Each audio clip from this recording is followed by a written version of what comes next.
Hello everyone, welcome to UPSC पे चर्चा with विशाल। तो चलिए स्टार्ट करते हैं। आज हम विजन आईएएस का टेस्ट नंबर 10 ओके, जो कि पॉलिटी के ऊपर ही है।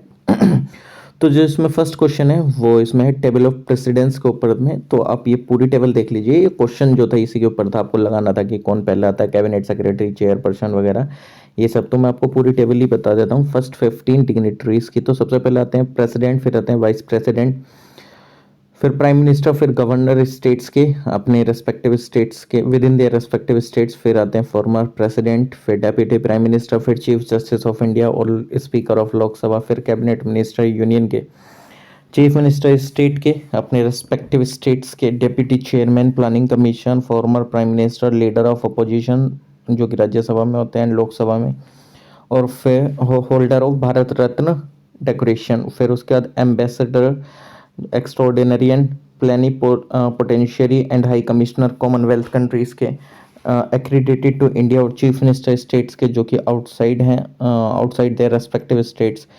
ये गवर्नर ऑफ स्टेट जो कि आउटसाइड देयर रेस्पेक्टिव स्टेट्स। और उसके बाद आते हैं जजेस सुप्रीम कोर्ट के, फिर चेयरपर्सन यूपीएससी के जो कि और उन्हीं के साथ साथ चीफ इलेक्शन कमिश्नर हैं, controller auditor general of India है। उनके बाद है डेप्यूटी चेयरमैन राज्यसभा, राज्यसभा के डेप्यूटी चीफ मिनिस्टर स्टेट्स के, डेप्यूटी स्पीकर लोकसभा के अगर आप देखें तो member of the planning commission, minister of state of the union and other minister जो कि आपको मिनिस्ट्री ऑफ डिफेंस में देखने को मिलेंगे for defence matter, attorney general of India, cabinet secretary, lieutenant governor जो कि with in their respective union territories आपको देखने को मिलेंगे, चीफ ऑफ स्टाफ जो कि होल्ड करते हैं रैंक ऑफ फुल जनरल और इक्विवेलेंट रैंक, एनवॉयज और extraordinary and ministers plenipotentiary accredited to India, ये chairman and speaker state legislature के within their respective state, ये chief justice of high court within their respective jurisdiction, cabinet minister in states within their respective state, ये chief minister union territories के and chief executive councillor Delhi within their respective union territories, deputy ministers of the union.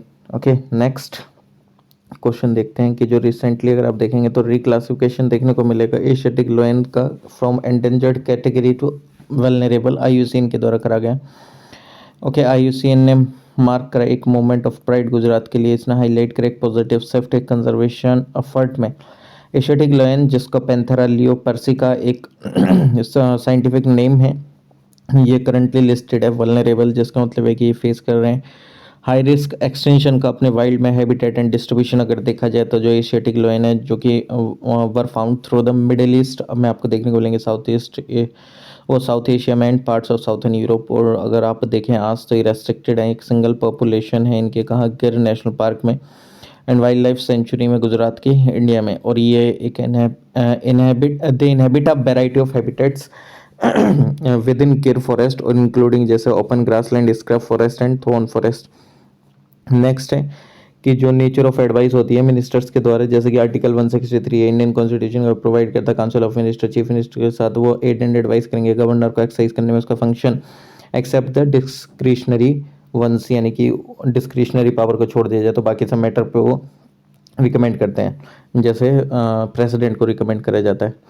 1970 में supreme court ने rule करा कि जो council of minister है must always exist to advice governor, मतलब वो हम एडवाइस करेंगे किसको, गवर्नर को। इवन डिसोल्यूशन भी हो जाए अगर स्टेट लेजिस्लेटिव असेंबली के, रेजिग्नेशन भी हो जाए काउंसिल ऑफ मिनिस्टर्स का, तो ये स्टेटमेंट दे रखा था कि रेजिग्नेशन हो जाए, डिसोल्यूशन हो जाए, क्या तब भी एडवाइस करेंगे, तो हाँ करेंगे। इसका मतलब ये कि जो एग्जिस्टिंग मिनिस्ट्री है वो कंटिन्यू रहेगी ऑफिस में जब तक कि सक्सेसर जो लोग हैं, जो उनके बाद के आने वाले लोग हैं, वो एज्यूम निकल लेते हैं चार्ज को। 1974 में जो कोर्ट है उसने फर्दर क्लैरिफाइड करा था कि डेट एक्सेप्ट इन एरियाज जहाँ पे जो गवर्नर है is to act in is discretionary, तो जो गवर्नर है मतलब डिस्क्रिशनरी पावर वगैरह के छोड़ के, तो बाकी जो गवर्नर है वो एड एंड एडवाइस पे काम करेगा काउंसिल ऑफ मिनिस्टर के एक्सरसाइज करने में अपना पावर एंड फंक्शन। और ये रिक्वायर्ड नहीं है कि वो पर्सनली एक्ट करे without the aid and advice of the council of minister और against the advice aid and advice of the council of ministers. Constitutional discretionary power जो है गवर्नर की अगर आप देखी जाए, वेर एवर जो कॉन्स्टिट्यूशन रिक्वायर करता है सेटिस्फेक्शन गवर्नर का, और जो सेटिस्फेक्शन है वो क्या है, ये पर्सनल सेटिस्फेक्शन नहीं है गवर्नर का, ये सेटिस्फेक्शन का ये काउंसिल ऑफ मिनिस्टर्स का सेटिस्फेक्शन है अगर देखा जाता है तो वो, ठीक है। नेक्स्ट है कि जो डिस्ट्रीब्यूशन होता है एग्जीक्यूटिव पावर का, अगर देखा जाए तो ये किस किस के बीच में डिस्ट्रीब्यूटेड है, सेंटर एंड स्टेट की किस लाइन पे distribution of legislative power, accept in few cases कि जो एग्जीक्यूटिव पावर है सेंटर की वो एक्सटेंड होती है to the whole of India. ठीक, जो एग्जीक्यूटिव पावर है सेंटर की वो एक्सटेंड होती है to the whole of India, और टू द मैटर जिस पे जो पार्लियामेंट है उसकी एक्सक्लूसिव पावर है लेजिस्लेशन की, यानी कि जो भी सब्जेक्ट हैं किसमें यूनियन लिस्ट में, और एक्सरसाइज करने के लिए राइट्स अथॉरिटी एंड जुरिसडिक्शन जो कि कन्फर्म करी जाती है on it why and treaty और एग्रीमेंट, तो उस पर भी वो अपनी एक एग्जीक्यूटिव पावर का पूरा इस्तेमाल करती है। एग्जीक्यूटिव पावर जो स्टेट की वो एक्सटेंड होती है उसकी टेरिटरी तक इन रेस्पेक्ट ऑफ मैटर, जो भी स्टेट लेजिस्लेचर के हैं उस पर उसकी एक्सक्लूसिव पावर ऑफ लेजिस्लेशन है। जो भी स्टेट लिस्ट में सब्जेक्ट है, एग्जीक्यूटिव पावर जो स्टेट के एंड सेंटर की with respect to concurrent list अगर देखा जाए तो जो एग्जीक्यूटिव पावर है ओवर मैटर जो कि लिस्टेड है कॉन्करेंट लिस्ट में प्राइमरली किसके पास है, वो स्टेट्स के पास है, अनलेस एक्सप्लिसिटली कन्फर्म ना करे जाए upon the centre by constitutional provision या पार्लियामेंट्री लेजिस्लेशन के थ्रू। देयरफॉर एक लॉ है on a concurrent subject though enacted by the parliament, ये एग्जीक्यूट करा जाएगा स्टेट्स के द्वारा। ठीक है, executed by the state except जिस टाइम पे जो कॉन्स्टिट्यूशन और जो पार्लियामेंट है वो डायरेक्टेड है अदरवाइज। ठीक, नेक्स्ट है क्वेश्चन फिजिकल फेडरलिज्म से रिलेटेड। ओके, इकोनॉमी सर्वे ने अपने in its study pointed out that की जो low level of tax collection है by the local government rural areas में वो पोज करते हैं challenge reconciling fiscal federalism and accountability, यानी कि अगर आप देखें तो there also similar enabling provision for state and their local governments 1993 में through an amendment under article 243H and 243X जो कॉन्स्टिट्यूशन ने मैंडेट करे स्टेट्स को कि वो ऑथराइज करते हैं रेस्पेक्टिव पंचायत को म्यूनसिपैलिटीज़ को कि वो लेवी कर सकते हैं, कलेक्ट कर सकते हैं and appropriate such tax duties tolls and fees जिसमें वो फिट बैठते हैं असाइन कर सकते हैं। ये tax duties tolls and cess जो भी फिट हों ये प्रोवाइड कर सकते हैं एक बनाने के लिए grants in aid from consolidated fund of the state. Panchayat जो कि रिसीव करते हैं 95% ऑफ द रेवेन्यू कहाँ से, फ्रॉम द डिवॉल्व फंड से, कहाँ से, सेंट्रल स्टेट से जिस टाइम पे जनरेट, वाइल जो ओनली 5% जो ये अपना रिसोर्स जो कि जनरेट करती है। सिमिलरली इफ़ जो एग्रीवेट रेवेन्यू है जितने भी अर्बन लोकल बॉडीज़ हैं इंडिया में वो मेकर हैं कितने, at around 0.75% of the countries GDP। जो पंचायतें हैं state like Kerala Andhra Pradesh and Karnataka वो कलेक्ट करते हैं कुछ डायरेक्ट टैक्सेस को, वाइल जो विलेज हैं state like Uttar Pradesh and almost entirely जो कि डिपेंड करते हैं ट्रांसफ़र फंड्स पे। ये बिकॉज जो कुछ स्टेट्स हैं उनमें आपको और नहीं देखने को मिलेगा डेवलप्ड एक enough taxation power to the panchayat, permissible taxes for the panchayat जो कि इंक्लूड करते property and entertainment taxes but not land taxes और टोल ऑन ग्राउंड्स। कुछ अदर इंस्टांसेस में अगर देखा जाए तो even through the rural local government have been given power to tax and land revenue collection जो है वो रिमेन लो, आपको देखने को मिलेगा between 7 to 19% due to low base values जो कि अप्लाइड होती है प्रॉपर्टीज पे एंड लो रेट्स पे ऑफ टैक्सेस जो कि लगाए जाते हैं। नेक्स्ट है कि जो चार्ज एक्सपेंडिचर जो कि रेफर करा जाता है टू द एक्सपेंसेस जो कि सब्जेक्ट नहीं है to the vote of parliament of India and ये ऑटोमेटिकली चार्ज है upon the consolidated fund of India. ये जो एक्सपेंडिचर है वो कंसिडर करे जाते हैं क्रूशियल मेंटेन करने के लिए independence and integrity of certain की constitutional offices and function.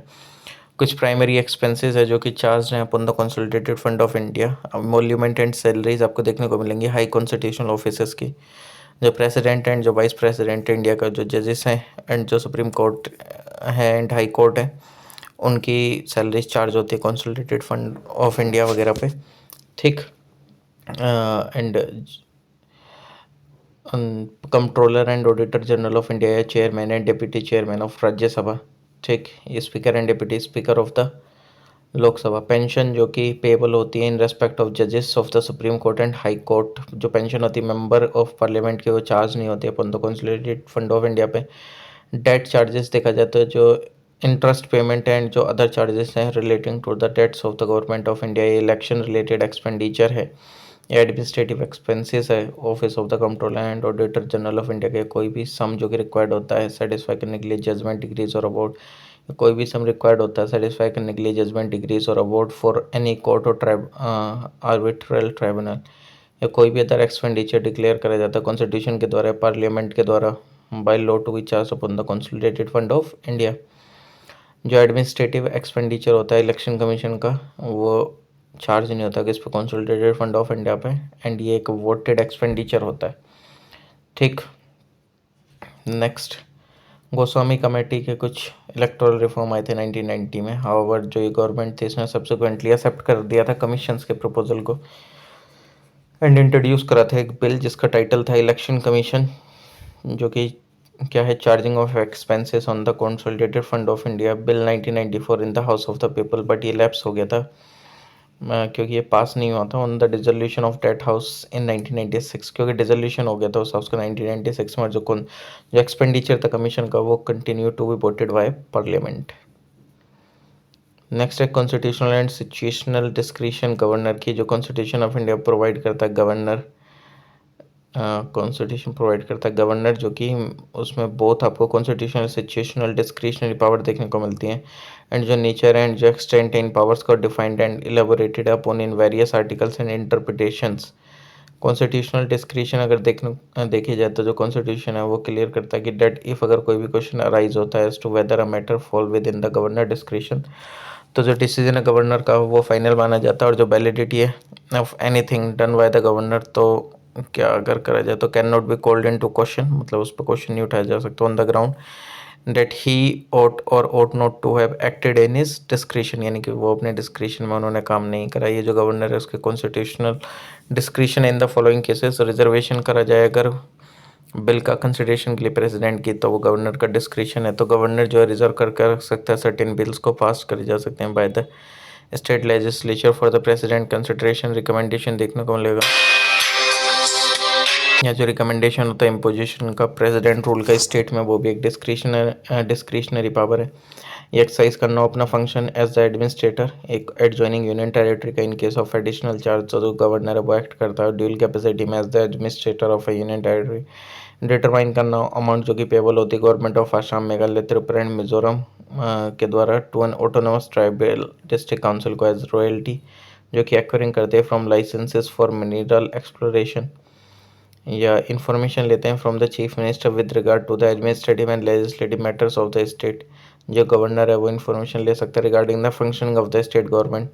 Situational discretion क्या होता है, in addition to the constitutional discretion explicitly जो कि मेंशन है कॉन्स्टिट्यूशन में, तो द गवर्नर है लाइक द प्रेसिडेंट, उसमें आपको एक सिचुएशनल डिस्क्रिशन देखने को मिलेगी जो कि ड्राइव होती है from the exigencies of prevailing political situation. जो गवर्नर वो एंजॉय करता है situational discretion in the following cases, जैसा अपॉइंटमेंट होना चीफ मिनिस्टर का, जिस टाइम पे जो कोई भी पार्टी है उसमें आपको कोई भी क्लियर कट मेजोरिटी नहीं देखने को मिलेगी स्टेट लेजिस्लेटिव असेंबली में, और जिस टाइम पे जो चीफ मिनिस्टर ऑफिस में वो डाई हो जाता है सडनली एंड कोई भी एक सक्सेसर नहीं होता है, तो जो गवर्नर है वो यूज़ करेगा अपनी जजमेंट को अपॉइंट करने के लिए एक चीफ मिनिस्टर का इन सच सिचुएशंस।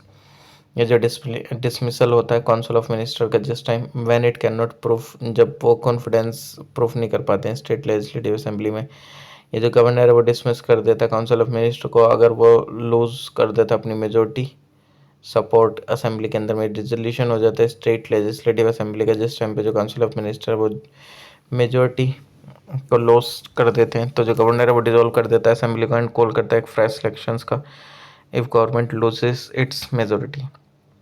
नेक्स्ट है कि जो अपॉइंटमेंट होता है मिनिस्टर का, यानी कि जो चीफ मिनिस्टर है वो अपॉइंट करे जाते हैं गवर्नर के द्वारा, एंड जो अदर मिनिस्टर हैं वो अपॉइंट करे जाते हैं गवर्नर के द्वारा किस एडवाइस पे, चीफ मिनिस्टर की। और इसका मतलब है कि गवर्नर जो कि अपॉइंट करता है उन पर्सन को जो कि मिनिस्टर रिकमेंड करे जाते हैं चीफ मिनिस्टर के द्वारा में। एक स्पेसिफिक प्रोविजन अपॉइंटमेंट करने के लिए ट्राइबल वेलफेयर मिनिस्टर का स्टेट्स में छत्तीसगढ़, झारखंड, मध्य प्रदेश एंड उड़ीसा में। ओरिजिनली ये जो प्रोविज़न था वो एप्लीकेबल था बिहार, मध्य प्रदेश एंड उड़ीसा में। जो ट्राइबल वेलफेयर मिनिस्टर हैं ये एक ट्राइबल वेलफेयर मिनिस्टर होता है किसमें, छत्तीसगढ़, झारखंड, मध्य प्रदेश, उड़ीसा में। हिस्टोरिकल कंटेक्स्ट अगर देखा जाए तो ये पहले बिहार, मध्य प्रदेश, उड़ीसा में होता था। 94th अमेंडमेंट एक्ट 2006 जिसने कि प्रोवाइड करा क्या कि एक प्रोविज़न बनाया गया अपॉइंटमेंट के लिए minister in charge of tribal affairs, tribal welfare in the states of Jharkhand and state इसने एक्सक्लूड कर दिया बिहार को ऑब्लिगेशन से, क्योंकि वहाँ पे कोई भी शेड्यूल एरिया नहीं है और एक स्मॉल ट्राइबल पॉपुलेशन ही आपको देखने को मिलेगी। नेक्स्ट है कि जो पार्लियामेंट है सेवरल सर्कमस्टेंसेस देखने को मिलेंगे जिस टाइम पे जो एक एमपी की सीट एक बार खाली आप हो सकती है, अगर देखा जाए तो अगर उसका डिस्क्वालिफिकेशन हो गया हो या उसने वॉलंटरीली मेंबरशिप दे दी हो अपनी पार्टी की, या डिसओबे कर दिया और डायरेक्टिव्स का जो भी पार्टी के द्वारा कहा गया वोट वगैरह डालने के लिए, ये डिस्क्वालिफिकेशन हुआ हो अंडर आर्टिकल 102, ठीक, तो वो मतलब क्या हो जाएगा, फिर उसकी जो जगह है वो खाली हो जाएगी। या जो एमपी है वो 60 दिन से बिना परमिशन के है ही नहीं ऑफिस में, ठीक, या कोई भी जो एमपी है वो इलेक्शन उसका डिवॉइड करार दे दिया जाता है कॉम्पिटेंट कोर्ट के द्वारा ड्यू टू करप्ट प्रैक्टिसेस और इरेगुलरिटीज और अदर वैलिड रीजन दे दिया जाता है प्रिस्क्राइब लॉ के थ्रू, तो वो जो सीट है वो खाली हो जाएगी एमपी की।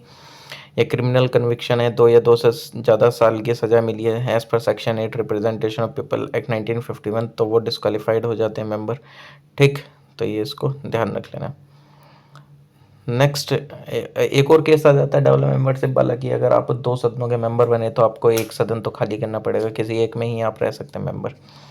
एंटी डिफेक्शन लॉ जो कि भारत में इनेक्ट हुआ था 10 शेड्यूल के थ्रू पे, 10 शेड्यूल में आया था 52nd अमेंडमेंट एक्ट 1985 के थ्रू, ठीक, वॉलंटरी रेजिग्नेशन हो या तो पार्टी से, ठीक, इसमें 3 कंडीशन दी थी कि इनमें बताना था कि कौन सी कंडीशन में मतलब डिस्क्वालीफाई करा जा सकता है पर्सन, तो मैं आपको कंडीशंस बता देता हूँ, बाकी तो वो एक थ्योरेटिकल टाइप से क्वेश्चन था। कोई भी इलेक्टेड मेंबर जो है वॉलेंटरी रिजाइन कर देता है पॉलिटिकल पार्टी से और जिसका टिकट पर वो इलेक्ट हुआ था, और फिर वो डिस्क्वालीफाई हो सकता है एंटी डिफेक्शन लॉ में। या पॉलिटिकल पार्टी के डायरेक्टिव्स के अगेंस्ट चला जाता है तो वो डिस्क्वालिफिकेशन हो सकता है उसका, ठीक, या वो पार्टी मतलब अगर मान लीजिए कि जो एंटी डिफेक्शन लॉ है वो डायरेक्टली अप्लाई नहीं होता है सॉरी एमपी जो कि बाउंड नहीं है पार्टी विप से, they can not vote freely without facing disqualification, okay, यानी कि जो पार्टी की बाउंडेशंस में बंधे हुए नहीं है तो ऑब्वियसली बात है इंडिपेंडेंट मान लो, तो इंडिपेंडेंट कैंडिडेट के ऊपर विप क्या काम करेगी, कोई विप काम नहीं करती है, ठीक, तो वो डिस्क्वालीफाई कैसे हो जाएंगे जब वो इंडिपेंडेंट मेंबर है। ज्वाइनिंग अनदर पार्टी, यानी कि अगर आप ज्वाइन कर लेते हैं किसी भी अनदर पार्टी को, जैसे इंडिपेंडेंट कैंडिडेट होता है 6 महीने के बाद वो किसी पार्टी को ज्वाइन कर लेता है तो फिर वो डिस्क्वालीफाई हो जाएगा, यानी कि 6 महीने का ही टाइम होता है, 6 महीने के बाद आप ज्वाइन नहीं कर सकते, ठीक। पार्टी मर्जर मतलब जिस टाइम पे आप डिस्क्वालीफाइड नहीं माने जा सकते हैं या जिस टाइम पे स्प्लिट हो जाता है 1/3 मेंबर का एक पार्टी से, तो ऑब्वियसली बात है कुछ ना कुछ चीज़ें उस पार्टी में गलत होंगी, तो फिर जो मेंबर हैं वो जो अलग होते हैं 1/3 मेंबर्स होते हैं या उससे ज़्यादा होते हैं तो उनको डिस्क्वालीफाई नहीं करा जाता। 91st अमेंडमेंट एक्ट 2003, ठीक, ओके। तो मतलब कुल मिला के ये है कि पहले क्या था 1/3 को अलाउड कर दिया था, बट अब क्या कर दिया था 2/3 को अलाउ करा कि 2/3, क्योंकि 1/3 पार्टी में से बंदे तोड़ना भी मतलब पर्सन को तोड़ना भी बहुत इजी हो जाता है। मान लीजिए 100 में से 33 लोगों को छुटाना है तो आराम से कर लेंगे, लेकिन वहीं पे 66 लोगों की बात आ जाए तो मुश्किल हो जाएगा। तो जब 66 लोग तोड़ेंगे पार्टी तो ऑब्वियसली बात है कुछ ना चीज़ गलत है, तो इसलिए उनको डिस्क्वालीफाई नहीं करा जाता। जो अटॉर्नी जनरल ऑफ इंडिया होते हैं उनको प्रेसिडेंट के द्वारा अपॉइंट करा जाता है और ये होल्ड करते हैं अपना ऑफिस ड्यूरिंग द मतलब at the pleasure of the president. तो जो अपॉइंटमेंट है अटॉर्नी जनरल का need not be confirmed bye the parliament of India, यानी कि उसको ज़रूरत नहीं है कि वो कन्फर्म करे bye the parliament of India. तो जो अटॉर्नी जनरल इंडिया का वो मेंबर नहीं होता है कैबिनेट का जैसे कि इंग्लैंड में होता है, but at the same time वो बोल सकता है पार्लियामेंट में, ठीक, और किसी भी कमेटी में भी, बट ये वोट नहीं डाल सकते हैं, बस इतना ध्यान रखना कि ये वोट नहीं डाल सकते हैं। नेक्स्ट है कि जो मोशन होता है वो एक फॉर्मल प्रपोजल होता है जो कि बनाया जाता है मेंबर के द्वारा एक लेजिस्लेटिव बॉडी की, जो कि क्या करते हैं ऑब्टेन करते हैं ओपिनियन डिसीजन हाउस की on a specific matter. Resolution जो होते हैं वो फॉर्मल एक्सप्रेशन होते हैं ओपिनियन के इंटेंशन के पार्लियामेंट्री बॉडी के, ये सर्व करते हैं एड्रेस करने के लिए स्पेसिफिक इशूज़ एक्सप्रेस व्यूज़ और बनाने के लिए recommendation on matter of public concern, ठीक। तो जितने भी रिजोल्यूशन है वो मोशंस हैं, but not all motions are resolution, ठीक, तो इसको ध्यान रख लेना। नेक्स्ट है पंडावुला गुट्टा रामगढ़ क्रेटर जो कि रिकॉग्नाइज करा गया as a geo heritage site. ये एक जियोलॉजिकल मार्वल है डेक्कन प्लेट्यू में जो कि ओल्डर है दैन हिमालय, और इसको रिकॉग्नाइज करा गया as the first geo heritage site Telangana के जयशंकर भूपलपल्ली डिस्ट्रिक्ट में by the geological survey of India. इन हाउसेस जो पैलियोलिथिक पेंटिंग है वो डिपिक्ट करते हैं क्या वाइल्ड लाइफ को, bison, antelope, tiger and leopard को जियोमेट्रिक शेप जैसे कि स्वास्थ्य के symbol and circle and square. Weapons जो कि बाव हो गए, एरो हो गए, स्वॉर्ड हो गए एंड लेंसन्स हो गए। जियो हेरिटेज साइट अगर देखा जाए तो साइट है rare and unique geological, geomorphological, palaeontological and stratigraphic significance की। ये इंक्लूड करते हैं जैसे cave, natural rocks, sculpture, sediment rock, minerals and meteorites और फॉसिल्स। जो जियोलॉजिकल सर्वे ऑफ इंडिया होता है वो रिकॉग्नाइज करता है, डिक्लेयर करता है एंड मेंटेन करता है जियो हेरिटेज साइट्स को भारत के अंदर में। नेक्स्ट गवर्नर की जो पावर है ऑर्डिनेंस बनाने की, लिमिटेशंस एंड उसकी पावर।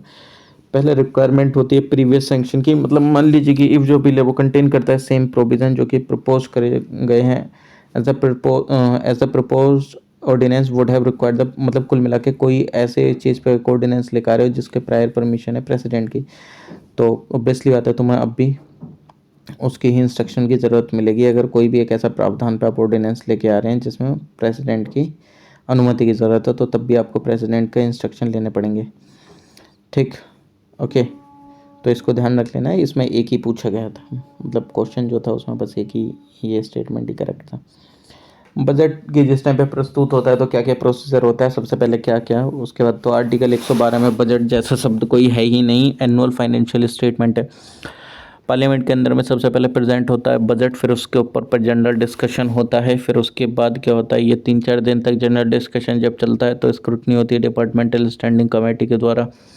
हर एक को अलग अलग मिनिस्ट्री को डिपार्टमेंट वाइज जो चीज़ें बजट में होती हैं वो भेज दी जाती हैं इन डिटेल एग्जामिन करने के लिए। फिर डिमांड फॉर ग्रांट आता है, लोकसभा कंसिडर करती है डिमांड फॉर ग्रांट जो कि डिटेल्ड रिक्वेस्ट है फंड के लिए बाई ईच मिनिस्ट्री और डिपार्टमेंट। वोटिंग जो है यानी कि जो मेंबर होते हैं लोकसभा के वो डिस्कस करते हैं एंड वोट करते हैं हर एक डिमांड फॉर ग्रांट पर। जो राज्यसभा है वो डिस्कस करती है बट वोट नहीं कर सकती है इन डिमांड्स पे। गिलेटिन यानी कि इफ़ जो डिमांड है फॉर ग्रांट जो कि नहीं लिखी हुई है, मतलब एक तरीके से अगर आप देखें तो गुलेटिन क्या होता है कि इफ़ जो डिमांड है फॉर ग्रांट वो कंप्लीटेड नहीं करी गई बाय द डेडलाइन, तो जो रिमेनिंग डिमांड्स हैं उनको वोट के लिए रखा जाता है बिना किसी डिस्कशन के, तो उसको गिलेटिन बोल देते हैं। तो अप्रोप्रिएशन बिल आता है फिर उसके बाद में, तो after the demand of for grant are voted, तो जो गवर्नमेंट वो इंट्रोड्यूस करती है अप्रोप्रिएशन बिल ऑथराइज करने के लिए विड्रॉल फंड्स का, कहाँ से, कंसोलिडेटेड फंड ऑफ इंडिया से मीट करने के लिए एक्सपेंडिचर। फिर फाइनेंस बिल आता है जो कि टैक्सेशन मेजर है। जो फाइनेंस बिल है वो कंटेन करता है गवर्नमेंट के प्रपोजल न्यू टैक्सेस वगैरह के लिए एंड मॉडिफिकेशन के लिए, existing tax rates and other physical measures के। प्रेसिडेंशियल असेंट अगर देखा जाए तो फिर बाद में प्रेसिडेंशियल असेंट मिल जाता है बजट पे, तो फिर वो लागू हो जाता है।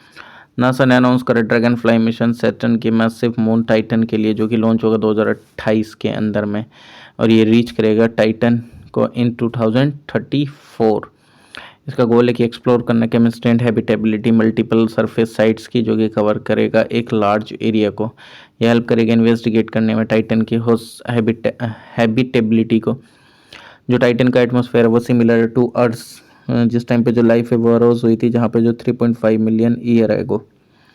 ओके, ड्रैगन फ्लाई जो कि बिल्ड है किसके लेगेसी पे, नासा के and European Space Agency legendary Cassini Huygens mission के। कैसिनी ऑर्बिट करता है सैटर्न को and buzz the ringed planet's moon from 2004 to 2017, जहाँ पे जो हाइजेंस हैं वो लैंड करते हैं टाइटन पे इन 2005।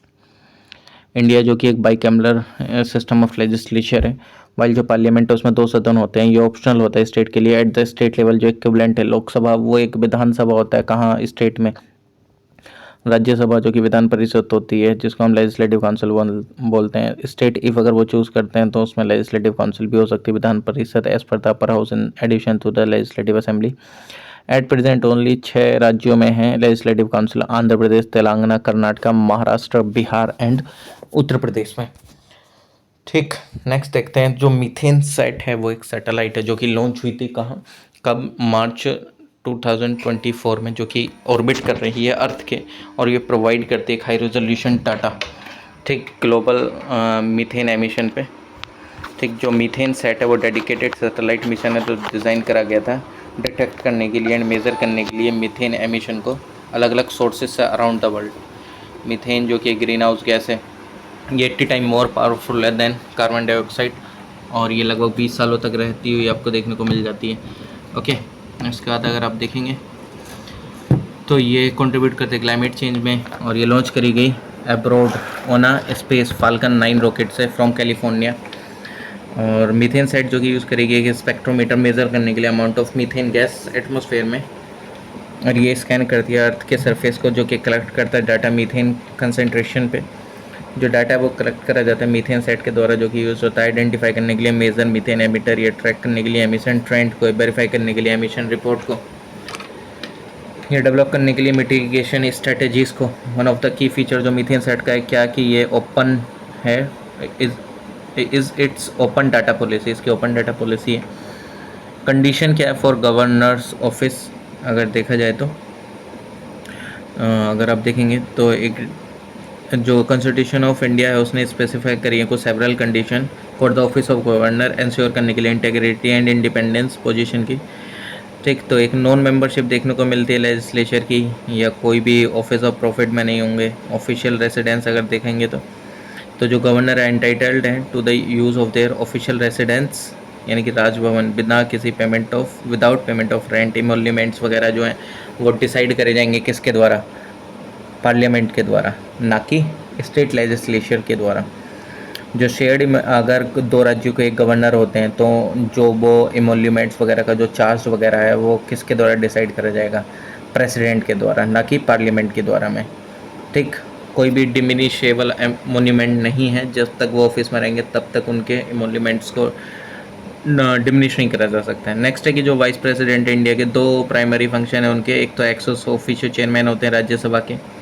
ठीक, मतलब जैसे वाइस प्रेसिडेंट बने तो चेयरमैन बन जाएंगे राज्यसभा के, और एक्टिंग प्रेसिडेंट जो होते हैं इंडिया के, अगर देखा जाए तो वाइस प्रेसिडेंट कब कब एज्यूम करते हैं रोल प्रेसिडेंट का। एक तो जैसे वैकेंसी हो जाए प्रेसिडेंट की, या तो डेथ वगैरह हो गया या कुछ भी हो गया, तो ये मैक्सिमम 6 महीने तक ही रह सकते हैं प्रेसिडेंट। ठीक, वाइस प्रेसिडेंट जो है 6 महीने तक ही प्रेसिडेंट रह सकते हैं। टेम्परेरी एब्सेंस हो जाए प्रेसिडेंट की, यानी कि मान लीजिए कुछ बीमार वगैरह हो गए हैं या कहीं पे चले गए हैं, तो उस समय पे जो वाइस प्रेसिडेंट है वो एक्ट करेंगे एज अ प्रेसिडेंट।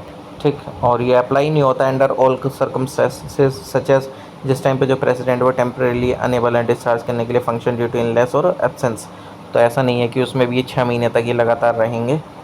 ठीक, वो जब तक सही नहीं हो कह जाते तब तक रहेंगे। तो डिस्ट्रिक्ट प्लानिंग कमेटी और कॉन्स्टिट्यूशनल बॉडी है जो कि इस्टेब्लिश हुई थी फैसिलिटेट करने के लिए प्लानिंग कहाँ, डिस्ट्रिक्ट लेवल पे इंडिया में। जो इस्टेब्लिशमेंट है फंक्शनिंग की डीपीसी की वो गाइड करी जाती है article 243Z(D) of the constitution, जो कि इंट्रोड्यूस हुआ था through the 74th constitutional amendment act 1992 की। एस्पेक्ट क्या है डीपीसी के, जो लेजिस्लेचर है स्टेट का मे वाइल लॉ ये प्रोविज़न बनाते हैं with respect to the composition of DPC. Function क्या है डीपीसी के, जो प्राइमरी फंक्शन है डीपीसी का वो क्या, कंसोलिडेट करना प्लान जो कि प्रिपेयर करा गया पंचायत के द्वारा एंड म्यूनसिपैलिटीज़ के द्वारा डिस्ट्रिक्ट में। जो डीपीसी है वो प्रिपेयर करा, उसने एक draft development plan for the district as a whole. जो चेयरपर्सन है डीपीसी के, अगर देखा जाए तो जो मैनर है इलेक्शन का और अपॉइंटमेंट जो है चेयरपर्सन का डीपीसी के, वो डिटरमाइन करा जाता है बाय स्टेट लेजिस्लेशन, और कोई भी एक यूनिफॉर्म रूल नहीं है across state, and it is not necessarily the case कि जो चेयरपर्सन वो इलेक्ट करे जाएंगे इलेक्टेड मेंबर के द्वारा स्टेट डिस्ट्रिक्ट के। सबमिशन ऑफ प्लान, जो ड्राफ्ट डेवलपमेंट प्लान है वो प्रिपेयर करा गया डीपीसी के द्वारा, जो कि फॉरवर्ड करा गया स्टेट गवर्नमेंट के द्वारा, स्टेट गवर्नमेंट को फॉर अप्रूवल एंड इंटीग्रेशन के लिए into the overall state development plan. ठीक, नेक्स्ट है रिजर्वेशन से रिलेटेड। रिजर्वेशन जो होता है सीट्स का for SC and ST candidate. Article 332 जो कि रिजर्वेशन होता है अगर सीट्स का schedule caste and schedule tribe in the legislative assembly of the state, जो सीट्स हैं वो रिजर्व करी जाती हैं शेड्यूल कास्ट के लिए, शेड्यूल ट्राइब के लिए, एक्सेप्ट जो शेड्यूल ट्राइब होते हैं ऑटोनोमस डिस्ट्रिक्ट में, असम के लेजिस्लेटिव असेंबली में ऑफ एवरी स्टेट। जो नंबर ऑफ सीट जो कि रिजर्व्ड हैं फॉर द शेड्यूल कास्ट और the schedule tribe legislative assembly में of any state under clause 1 वो बियर करेंगे as nearly as may be, कि जो सेम प्रोपोर्शन देखने को मिले to the total number of seats in the assembly, और एज द पॉपुलेशन जो भी होगी शेड्यूल कास्ट की स्टेट में और ऑफ द शेड्यूल ट्राइब की स्टेट में और पार्ट ऑफ द स्टेट, या जैसा भी केस होगा इन रेस्पेक्ट ऑफ विच जो सीट्स हैं वो reserve are so reserve bears to the population of the state.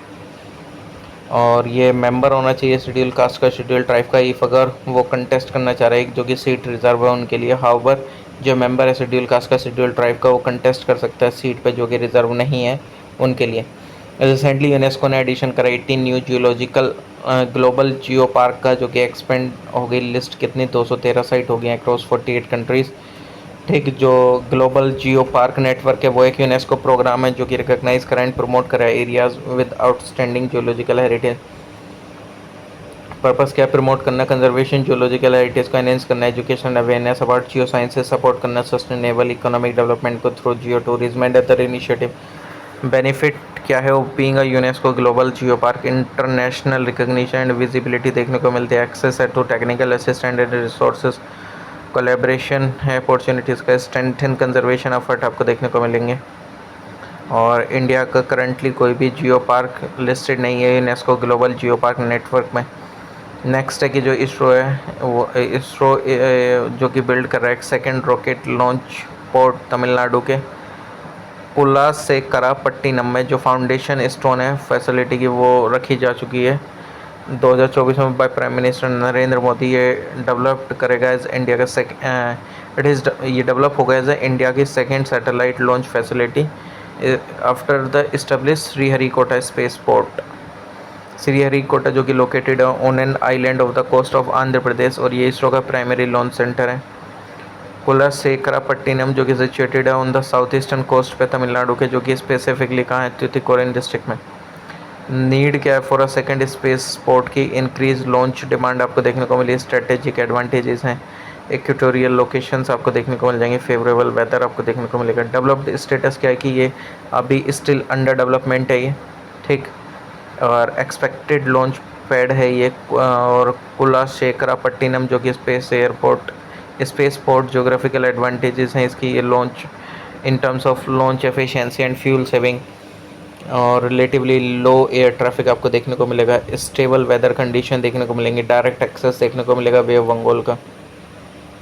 Next है कि जो कॉन्स्टिट्यूशनल क्वालिफिकेशन है for the appointment of governor, वो क्या है कि सिटीजन होना चाहिए भारत का, एज जो है कि कितनी होनी चाहिए, कंप्लीटेड 35 साल की, और कोई भी कॉन्स्टिट्यूशनल रिक्वायरमेंट नहीं है, यानी कि an outsider of the state, यानी कि ट्रेडिशनली जो गवर्नर है वह होना चाहिए outsider, meaning they should not belong, मतलब वो उस स्टेट को बिलोंग नहीं करने चाहिए जिसमें इस अपॉइंट हो रहे हैं। ये जो कन्वेंशन है इसका एम है क्या, इंश्योर करना गवर्नर को remain free from local politics and वो इम्पार्शली काम करें, ठीक। ये कन्वेंशन है जो कि डेवलप करेंगे consultation with the chief minister, यानी कि ये कस्टमरी है कि प्रेसिडेंट के लिए कंसल्ट करना चीफ मिनिस्टर के साथ स्टेट के, मतलब बिफोर अपॉइंटिंग द गवर्नर के, उससे पहले आप चीफ मिनिस्टर के साथ तो डिस्कस करेंगे। There is no such qualification for a governor की as there is for a candidate contesting for the office of the president, he she should be eligible to be a member of the Lok Sabha, यानी कि ऐसा कोई governor के लिए तो कोई qualification नहीं है, बट जैसे कि प्रेसिडेंट वगैरह के लिए है कि वो एलिजिबल होना चाहिए मेंबर बनने के लिए लोकसभा का। कैबिनेट कमेटी अगर देखा जाए तो ये कैबिनेट जो कि वर्क करती है थ्रू वेरियस कमेटीज, जिसको हम कैबिनेट कमेटी बोलते हैं। दो टाइप्स की होती हैं, एक होती है स्टैंडिंग एंड एडहोक, जो एडहोक होती है टेम्प्रेरी नेचर के लिए होती है, सेटअप करी जाती है चीफ मिनिस्टर के द्वारा according to the exigencies of time and requirement of the situation. तो जो उनका जो नंबर है, नोमेनक्लेचर एंड कंपोजिशन है, वो वेरी करता रहता है time to time. They not only sort out issues and ये फॉर्मुलेट करते हैं प्रपोजल रिकन्सिडरेशन करने के लिए कैबिनेट का, बट ऑल्सो टेक डिसीजन। हार्वर्ड जो कैबिनेट है वो रिव्यू करती है उनके डिसीजंस को। और आर्टिकल 355 जो कि इंडियन कॉन्स्टिट्यूशन का जो कि प्रोवाइड करता है एक ड्यूटी ऑन द यूनियन की, वो इंश्योर करे गवर्नमेंट हर एक स्टेट की जो कि कैरिड आउट कर रही हो in accordance with the provision of the constitution. So जो प्रेसिडेंट है अंडर आर्टिकल 356 वो एम्पावर्ड है कि वो प्रोक्लेमेशन करे when he is satisfied that the government जो है स्टेट की वो can not be carried on in accordance with the provision of the constitution. Okay, further जो आर्टिकल 357(2) है वो बनाता है कि जो पार्लियामेंट है competent to confer on the president the power of the legislature of the state to make laws. Article 356 जो कि ड्यूरेशन है of such proclamation shall ordinary B for 2 months, और जो 2 month ड्यूरेशन है ऑफ सच प्रोक्लेमेशन वो extend करी जाएगी by resolution जो कि पास करा जाएगा by both houses of parliament for a period of 6 months at a time, subject to a maximum duration of 3 years। और जो 44th अमेंडमेंट एक्ट है 1978 का उसने ऐड करा one more caveat that if जो ड्यूरेशन है वो शॉर्ट इनफ है to be extended beyond 1 year, तो जो दो अदर कंडीशन है उनको सेटिस्फाई होना चाहिए कि इफ़ जो प्रोक्लेमेशन है नेशनल इमरजेंसी की वो ऑपरेशन में, इफ़ जो इलेक्शन कमीशन है इंडिया का सर्टिफाई करता है कि there are difficulties in holding a general election का to the legislative assembly of the state concern. Okay, further if जो कोर्ट है वो होल्ड करता है proclamation to be invalid then in spite of the fact that it has approved by the parliament, और जो court है उसके पास power है रिस्टोर करने की dissolve ministry and assembly. Next है कि जो एक डे है इन द इंडियन पार्लियामेंट वो इंक्लूड करता है क्वेश्चन आवर, जहाँ पे जो मेंबर्स हैं वो क्वेरी करते हैं गवर्नमेंट की जो कि फॉलो करे जाते हैं by 0 hour for urgent matters and legislative agenda sessions. Question hour क्या होता है? फर्स्ट आवर होता है एक पार्लियामेंट्री सिटिंग सेशन का, ये होता है 11 से 12 जिस टाइम पे जो पार्लियामेंट है वो सेशन में रहता है। ठीक, 0 आवर जो होता है ये बिगिन होता है इमीडिएटली क्वेश्चन आवर के बाद एंड ये चलता है अनटिल जो एजेंडा ऑफ द डे वो लिया नहीं जाए, और ये लास्ट होता है 12 से 1 बजे तक। ठीक, और ये जो ड्यूरेशन है वो वेरी भी कर सकता है। अनलाइक क्वेश्चन आवर तो जो एमपी हैं वो डू नॉट नीड, मतलब उनको कोई भी ज़रूरत नहीं होती है प्रायर नोटिस देने की, रेस करने के लिए कोई भी इशू ड्यूरिंग 0 आवर। ये अलाउ करता है कि इमीडिएट डिस्कशन एक प्रेसिंग मैटर्स पे। की डिफरेंसेस अगर देखे जाए तो जो फॉर्मल रिकग्निशन है यानी कि जो क्वेश्चन आवर है वो फॉर्मली रिकग्नाइज्ड है, एंड जो स्ट्रक्चर है with in the parliament rules, जहाँ पे जो 0 आवर है वो एक इनफॉर्मल कन्वेंशन है। ठीक, नेक्स्ट है कि जो आर्टिकल 164 का सेक्शन 1 है इंडियन कॉन्स्टिट्यूशन का, वो बोलता है कि जो चीफ मिनिस्टर हैं उनको अपॉइंट करा जाएगा किसके द्वारा? गवर्नर के द्वारा, एंड जो अदर मिनिस्टर हैं वो अपॉइंट करे जाएंगे किसके द्वारा? एड एंड एडवाइस पे चीफ मिनिस्टर की। जो आर्टिकल 156(1) है वो इंडियन कॉन्स्टिट्यूशन का ये बोलता है कि जो गवर्नर है शैल होल्ड ऑफिस वो प्लेजर तक रहेगा प्रेसिडेंट का। जो कॉन्स्टिट्यूशन ऑफ इंडिया है वो ये बोलता है कि जैसे ही एक्सपायरेशन हो जाता है इसके टर्म का, तो जो गवर्नर है वो होल्ड करता है ऑफिस को इफ़ जो कोई भी सक्सेसर चूज़ नहीं हुआ है। नेक्स्ट है कि जो रिसेंट बिटकॉइन हाल्विंग देखने को मिली अप्रैल 2024 में, ये एक डिसेंट्रलाइज्ड डिजिटल करेंसी ऑपरेटिंग है जो कि ऑन अ ब्लॉकचेन नेटवर्क, और अगर देखा जाए तो कोई भी सेंट्रल अथॉरिटी नहीं है जो कि कंट्रोल करे बिटकॉइन को। ये मैनेज करा जाता है किसके द्वारा? ग्लोबल नेटवर्क ऑफ कंप्यूटर जिनको हम नोड्स बोलते हैं। और इसका मतलब क्या है कि कोई भी देयर इज़ नो बैंक और गवर्नमेंट जो कि कंट्रोल कर रही है इसको। डिजिटल अगर देखा जाए तो बिटकॉइन जो कि एग्जिस्ट करते हैं ऑनलाइन, ठीक, जो बिटकॉइन एग्जिट करते हैं only as a digital data net not physical coins. Currency जो कि अगर देखा जाए तो बिटकॉइन जो कि हाफ होते हैं, बिटकॉइन हाल्विंग जो कि एक प्रोग्राम है event in that bitcoin protocol की, ये रिड्यूस करते हैं ब्लॉक रिवॉर्ड जो कि पेड होते हैं माइनर्स को by 50%। Work listing bitcoin halving की जो ब्लॉक रिवॉर्ड्स हैं जिस टाइम पे जो बिटकॉइन है वो क्या करते हैं? माइनर सक्सेसफुली वेरीफाई कर देते हैं एंड ऐड करते हैं एक ब्लॉक ट्रांजेक्शन का टू द ब्लॉकचेन, तो इनको रिवॉर्ड करा जाता है with a certain amount of bitcoin. Halving एक इनिशियल रिवॉर्ड है, initial block reward was 50 bitcoin. ठीक, और द रीज़न क्या? बिटकॉइन हाल्विंग के limited supply and maintaining inflation control. Next है कि जो ये स्कीम थी इलेक्ट्रिक मोबिलिटी प्रमोशन स्कीम, ये इंट्रोड्यूस करी गई थी मिनिस्ट्री ऑफ हैवी इंडस्ट्रीज़ के द्वारा, गवर्नमेंट ऑफ इंडिया के। अप्रूवल किसके द्वारा हुआ था? Department of expenditure ministry of finance के द्वारा, जो कि एक्सेलरेट करेगा अडॉप्शन ईवीज़ का कंट्री के अंदर में। ये जो एक फंड लिमिटेड स्कीम है जिसका टोटल आउटले 500 करोड़ का था for the period of 4 month 1 April 2024 से 31 जुलाई 2024 तक, for fast adoption of electric 2 wheeler and 3 wheeler, जो कि प्रोवाइड करेगा further impetus to the green mobility and development of electric vehicle, जो कि मैन्युफैक्चरिंग करेगा इकोसिस्टम की कंट्री के अंदर में। ईएमपीएस जो कि फंड लिमिटेड है with a restricted number of vehicle and एक टर्म लिमिटेड स्कीम है। ओके, नेक्स्ट है कि जो आर्टिकल 358 एंड 359 उसके रेस्पेक्ट में, कि जो आर्टिकल 359 है वो लिमिट करता है right to move the court enforcement करने के लिए ऑल अदर फंडामेंटल राइट का एक्सेप्ट द राइट जो कि अंडर आर्टिकल 20 एंड 21 है। इसका मतलब ये है कि except for the right under article 19, तो जो स्टेट है वो स्टिल बाउंड है bye fundamental right even during a state emergency. और आर्टिकल 358 जो इंडियन कॉन्स्टिट्यूशन का with the commencement of proclamation of emergency on the ground of war और external aggression, तो जो ऑपरेशन है फंडामेंटल राइट का अंदर आर्टिकल 19 वो ऑटोमेटिकली सस्पेंड हो जाता है in whole the country. On the other hand जो आर्टिकल 359 है वो ऑटोमेटिकली सस्पेंड नहीं करता किसी फंडामेंटल राइट को, ये ओनली एम्पावर करता है प्रेसिडेंट को कि वो सस्पेंड करे enforcement on the specified fundamental rights during a national emergency under article 352। जो both legislative and executive branches थी गवर्नमेंट की वो एक्सपेंड करी उन्होंने पावर एंड इंटरफेयर करते हैं with most of the fundamental right except दोस्त जो कि गारंटी करे जाते हैं आर्टिकल 20 एंड 21 के। इसका मतलब ये कि दैट नॉट ओनली लॉज जो कि बनाए जाते हैं पार्लियामेंट के द्वारा बट ऑल्सो द एग्जीक्यूशन जो कि लिए जाता है ड्यूरिंग एग्जीक्यूटिव एक्शन जो कि लिया जाता है ड्यूरिंग द इमरजेंसी पीरियड वो चैलेंज नहीं करा जा सकता on the ground of contravention of fundamental right. जितने मेंबर म्यूनसिपैलिटी के वो सारे इलेक्टेड होते हैं directly by the people of the municipal area. जो 74th अमेंडमेंट एक्ट वो प्रोवाइड करता है reservation of seat schedule caste के लिए एंड शेड्यूल ट्राइब के लिए हर एक म्यूनसिपैलिटी में and the proportion of their population to the total population municipal area. ठीक, और जो सुपरिटेंडेंस होता है डायरेक्शन होता है जो कंट्रोल होता है प्रिपरेशन का इलेक्टोरल रोल्स का एंड जो कंडक्ट होता है हर एक इलेक्शन का टू द म्यूनसिपैलिटी वो वेस्ट करता है किसमें इन the state election commission. Next है जो परस्तताल्स हैं वो इंस्टीट्यूशन है ऑर्गेनाइजेशन है जो कि होली और पार्शियली ओन करे जाते हैं मैनेज करे जाते हैं गवर्नमेंट के द्वारा। ठीक, they may be formed under specific state enactment और द सोसाइटीज़ रजिस्ट्रेशन एक्ट। जो बॉडीज़ हैं जनरली फॉर्म होते हैं डिलीवर करने के लिए पर्टिकुलर सर्विसेज एंड इम्प्लीमेंट करने के लिए स्पेसिफिक स्कीम्स और प्रोग्राम जो कि स्पॉन्सर्ड करी जाती हैं स्टेट यूनियन गवर्नमेंट और इंटरनेशनल डोनर एजेंसीज़ के द्वारा।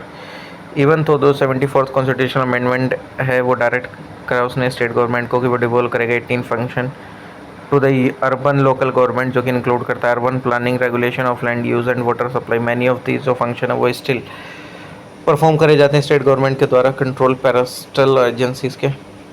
ठीक, however in most Indian cities including Bengaluru जो मेजोरिटी ऑफ फंक्शन है वो कैरिड आउट करे जाते हैं पैरास्टल्स। फॉर एग्जांपल बेंगलुरु में जो बेंगलुरु डेवलपमेंट अथॉरिटी वो responsible land regulation and Karnataka slum clearance board जो कि रेस्पॉन्सिबल है फॉर स्लम रिहेबिलिटेशन। इसरो जो कि इंडिया की स्पेस एजेंसी है तो जो ऑर्गेनाइजेशन है वो इन्वॉल्व है किसमें साइंस इंजीनियरिंग एंड टेक्नोलॉजी में इन्वेस्ट करने के लिए benefit of outer space for India and Mankind. और जो इसरो वो एक मेजर कॉन्स्टिट्यूएंट है डिपार्टमेंट ऑफ स्पेस का जो कि गवर्नमेंट ऑफ इंडिया का DOS जो कि डायरेक्टली ओवरसी करा जाता है प्राइम मिनिस्टर ऑफ इंडिया के द्वारा। ठीक, इसरो जो कि फॉर्म हुआ था 15 अगस्त 1969 को सुपरसीडेड इन कोस्पार की जगह ये इसरो आया था। DOS सेटअप हुआ था एंड इसरो जो कि लाया गया था DOS के अंदर में 1972 में। जो आर्कियोलॉजिकल सर्वे ऑफ इंडिया किसके अंडर में काम करता है ये बताओ जल्दी, ये क्वेश्चन के अंदर में पूछा गया था। ये फाउंड करा गया था 1861 में अलेक्जेंडर कनिंगम के द्वारा मिनिस्ट्री ऑफ कल्चर के अंदर में आता है। जो इंडियन मेट्रोलॉजिकल डिपार्टमेंट है वो ministry of earth science of the government of India आता है। ये MOEFC का दे रखा था। IMD के 6 रीजनल स्पेशलाइज मेट्रोलॉजिकल सेंटर हैं of the world meteorological organisation. ठीक, मतलब IMD जो है वो one of the 6 regional centre में से है WMO के। ठीक, नेक्स्ट है कि जो 44th जो लिमिट है मिसयूज़ होने की एक्स्ट्राऑर्डिनरी पावर की under article 352 of the constitution of the Janata government उन्होंने इनेक्ट करा 44th कॉन्स्टिट्यूशनल अमेंडमेंट एक्ट। ठीक, कुछ चेंजेस करे गए थे जैसे जो वर्ड था इंटरनल डिस्टर्बेंस आर्टिकल 356 में से वो सब्सिट्यूट कर दिया गया न्यू टर्म आर्म्ड रिवॉल्यूशन जो कि रिटन कम्युनिकेशन है डिसीजन की यूनियन कैबिनेट की वो एक एसेंशियल प्री कंडीशन हो गई for the issue of proclamation by the president. जो अमेंडमेंट थी जो कि कन्फाइंड थी कि जो सस्पेंशन आर्टिकल 19 का only to situations of war और external aggression not to armed rebellion. Amendment जो कि इंश्योर करता है कि under no circumstances could the enforce of right under article 20 and 21 be denied even during an emergency। ठीक, उनको deny नहीं करा जा सकता है किसी भी सर्कमस्टांसेस में। और 38 अमेंडमेंट एक्ट 1975 का उसने बनाया डिक्लेरेशन जो नेशनल इमरजेंसी की उसका इम्यून करा फ्रॉम जुडिशियल रिव्यू बट ये जो प्रोविज़न है वो सब्सिक्वेंटली डिलीट कर दिया गया 44th अमेंडमेंट एक्ट के थ्रू 1978 के। जो अमेंडमेंट है वो पॉसिबल करता है प्रेसिडेंट को कि मॉडिफाई करे प्रोक्लेमेशन विदाउट रिवोक की। जो 38 अमेंडमेंट एक्ट है 1975 का उसने डिक्लेरेशन बनाया नेशनल इमरजेंसी का जो कि मीन करता है फ्रॉम जुडिशियल रिव्यू, ये तो अभी बता दिया था मैंने। जो अमेंडमेंट एक्ट पॉसिबल करता है फॉर द प्रेसिडेंट की मॉडिफाई कर सकता है proclamation without revoking subject to the approval of parliament. If अगर वो जो प्रोक्लेमेशन है वो अप्रूव कर दिया जाता है दोनों हाउसेस के थ्रू पार्लियामेंट के, तो इमरजेंसी वो कंटिन्यू रहती है फॉर 6 मंथ, ठीक, and can be extended for indefinite period, ठीक। और जो अप्रूवल है पार्लियामेंट का वो हर 6 महीने में होना ज़रूरी है अगर आप वो जो इमरजेंसी लगी हुई है। और ये जो प्रोविज़न है पीरियडिकली पार्लियामेंट अप्रूवल का वो ऐड करा गया था 44th अमेंडमेंट के थ्रू। 42nd अमेंडमेंट एक्ट 1976 ने इनेबल करा था प्रेसिडेंट को कि वो प्रोक्लेम कर सकता है national emergency for the entire country और only a part of it. और 38th अमेंडमेंट एक्ट 1975 ने ऐड करा प्रेसिडेंट को कि वो ऑल्सो इशू कर सकता है different proclamation on ground of war, external aggression, armed rebellion, or imminent danger thereof, whether or not there is a proclamation already issued by him and such proclamation is in operation. Okay, next है कि जो CBDT है, central board of direct taxes है, वो आया has entered into a record of 125 advance pricing agreement in financial year 2023-24 with Indian tax payer. तो अगर देखा जाए तो ये जो एडवांसिक APA जो है एक एन एडवांस प्राइस एग्रीमेंट, ये एग्रीमेंट है between a tax payer and the tax authority, जो कि डिटरमाइन करते हैं ट्रांसफ़र करना प्राइस मेथोडोलॉजी को for pricing the tax payers international transaction future years के लिए। और जो मेथोडोलॉजी है वो अप्लाइड होती है for a certain period of time, जो कि बेस्ड होती है कि इस पर फुलफिलमेंट करने पर सर्टेन टर्म्स एंड कंडीशन, जिसको हम क्रिटिकल एजम्पशन बोलते हैं। ओके, APA जो कि प्रोविज़न इंट्रोड्यूस हुआ था in the income tax act 1961 में, और ये जो रूल था in respect of the APA scheme वो नोटिफाई करा गया central board of direct tax के द्वारा by way of insertion of rule 10F to rule 10T and rule 44JA in the income tax rule, ठीक। Next है, इनमें committee पूछी गई थी कौन सी किसके लिए थी, तो PK थंगन कमेटी जो थी रिकमेंड करा उसने constitutional recognition for the local government bodies, ठीक, इन 1989। फिर है VN गडगिल कमेटी जो थी, इसने आज टू कंसिडर की क्वेश्चन की किस तरीके से how best panchayat raj institution could be made effective, कि उनका कैसे इफेक्टिव बनाया जा सकता है, ये 1988 में थी, ठीक। और जो Mani Shankar Aiyar led expert committee थी on leveraging panchayat raj institution for effective delivery of public goods and services, उसने सजेस्ट करा कि जो ग्राम सभा है should be empowered to monitor and बना सकती है decision on all social sector schemes पे। जो गवर्नमेंट ऑफ इंडिया है उसने सेटअप करा एक committee in January 2000 under the chairmanship of Shri K Padmanabhaiah, former union home secretary थे, जिन्हें सजेस्ट करा structural changes in the police to meet the challenges in the new millennium. Legislative power क्या है president of India की, जो president of India है उन्होंने play करा एक क्रूशल रोल लेजिस्लेटिव प्रोसेस में एक as an integral part of the parliament. जो प्रेसिडेंट लेजिस्लेटिव पावर अब इंक्लूड करता है कि वो समन कर सकता है, प्रोरोगिंग कर सकता है पार्लियामेंट के, एड्रेस कर सकता है पार्लियामेंट को, सेंड कर सकता है message to the parliament, appoint कर सकता है प्रेसिडिंग ऑफिसर्स को। अगर एब्सेंस है दोनों स्पीकर की एंड डिप्टी स्पीकर की, तो जो मेंबर है from the panel of chairperson वो प्रोसीड करते हैं ओवर द हाउस, ठीक। Okay, however if both speaker deputy speaker vacant है तो जो प्रेसिडेंट है वो अपॉइंट करेगा एक मेंबर प्रिसाइड करने के लिए। नॉमिनेटिंग मेंबर जो राज्यसभा के एंड लोकसभा के जो प्रेसिडेंट है वो नॉमिनेट करता है 12 member to the Rajya Sabha from person जिनमें स्पेसिफिक नॉलेज होती है, प्रैक्टिकल एक्सपीरियंस होता है in literature, science, art and social science. जो एडिशनली जो प्रेसिडेंट है वो नॉमिनेट करता है 2 मेंबर को लोकसभा के from the Anglo Indian community. However जो एंग्लो इंडियन है वो उनकी रिजर्व सीट है वो डिसकंटिन्यू करे जाएंगे by the 104th constitutional amendment act 2019। Mutual delegation of power अगर देखेंगे तो प्रोविज़न फॉर म्यूचुअल डेलीगेशन अगर देखा जाए तो ये एक पावर है जो कि रेफ़र करते हैं प्रोसेस को, जहाँ पे जो सेंटर एंड जो स्टेट है वो एग्री करता है टू एंट्रस्ट सर्टेन एडमिनिस्ट्रेटिव और executive function to each other either through bilateral agreement और बाय लेजिस्लेशन।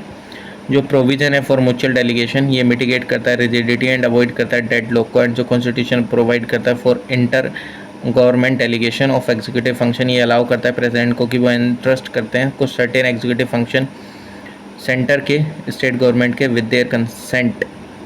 जो डेलीगेशन है पार्लियामेंट के द्वारा, यानी कि जो कॉन्स्टिट्यूशन है ये अलाउ करता है डेलीगेशन को of executive function of the centre to a state without its consent through legislation by parliament.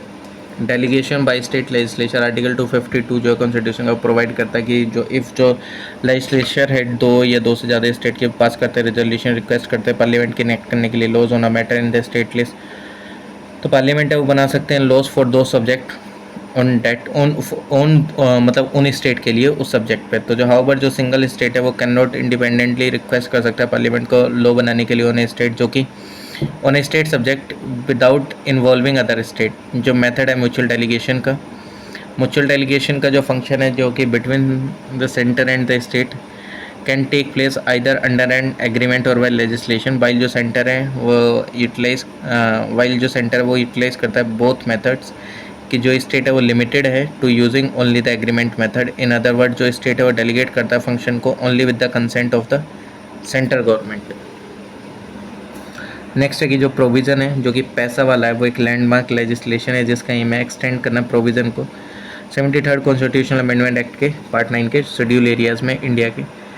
की फीचर्स क्या, पैसा क्या एक्सटेंशन है इसका शेड्यूल एरियाज़ पे, ठीक, जो कि डील करते हैं पंचायत और शेड्यूल एरियाज़ के साथ with certain modification. Power and function क्या है ग्राम सभा की, तो power exclusive to gram sabha, जो हर एक विलेज है वो शैल हैव इट्स ओन ग्राम सभा। जो विलेज है वो कंसिस्ट करता है एक या एक से ज़्यादा हैबिटेशन और हेमलेट्स जो कि कंप्राइज करते हैं कम्युनिटी को एंड मैनेज करते हैं उसके अफेयर्स को in accordance with tradition and custom.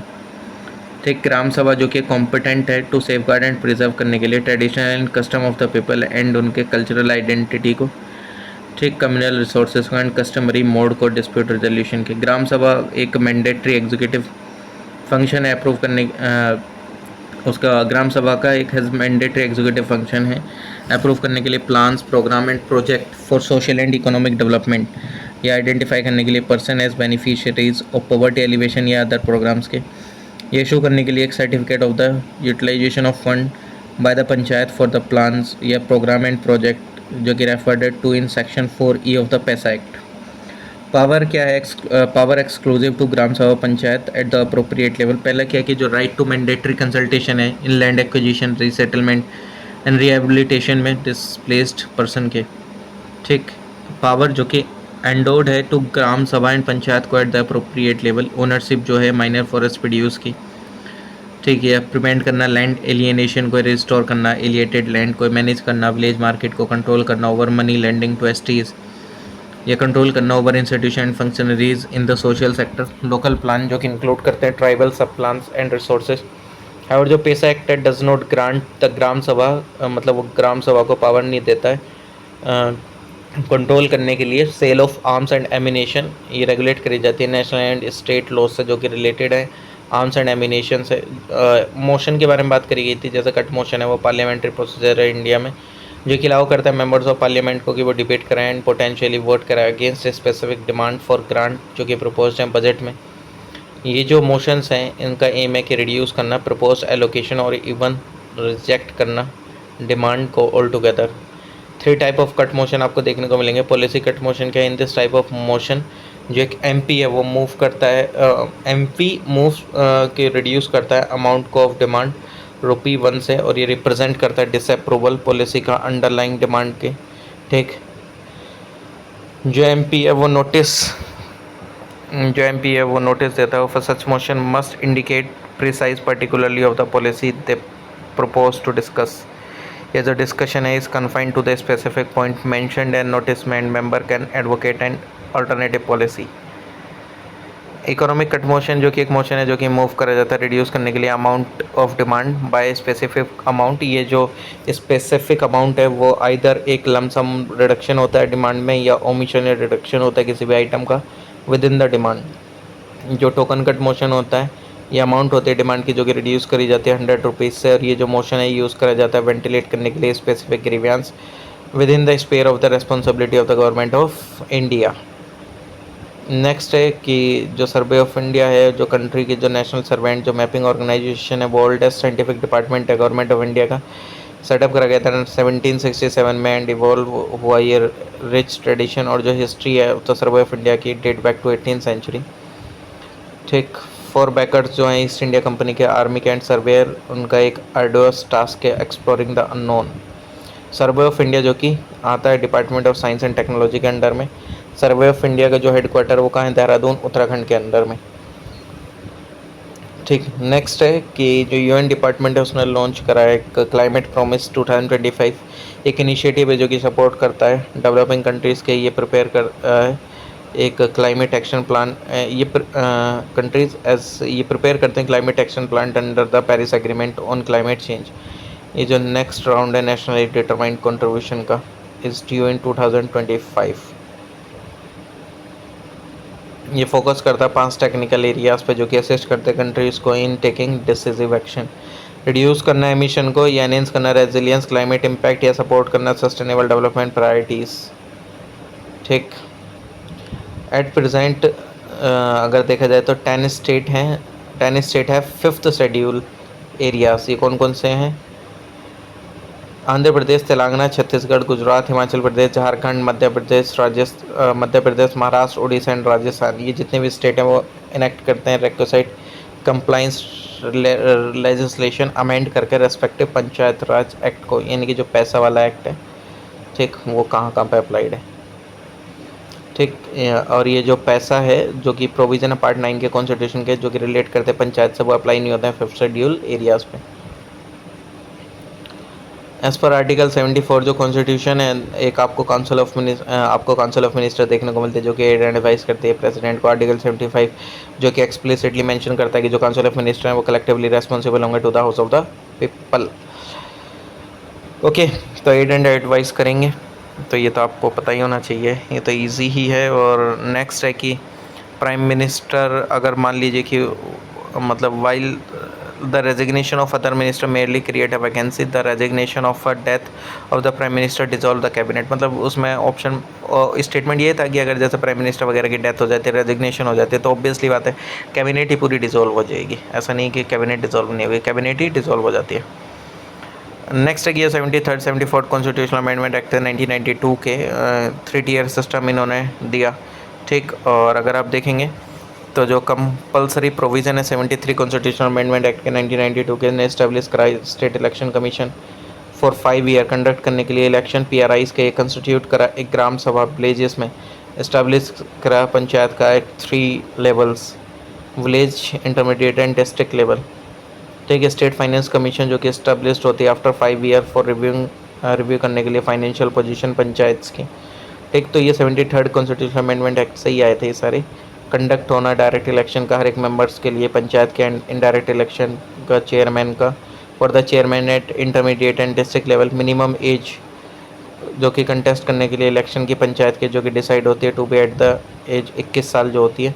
And reservation होना सीट्स का SC एंड ST के जो कि डिपेंड करता है upon the population of the reservation of seats, जो कि वुमेन के लिए क्या 1/3 ऑफ द टोटल सीट जो टेनवेर है पंचायत का 5 सालों के लिए। एंड जो फ्रेश डायरेक्ट इलेक्शन है is to be arranged within 6 month of the suspension of the panchayat.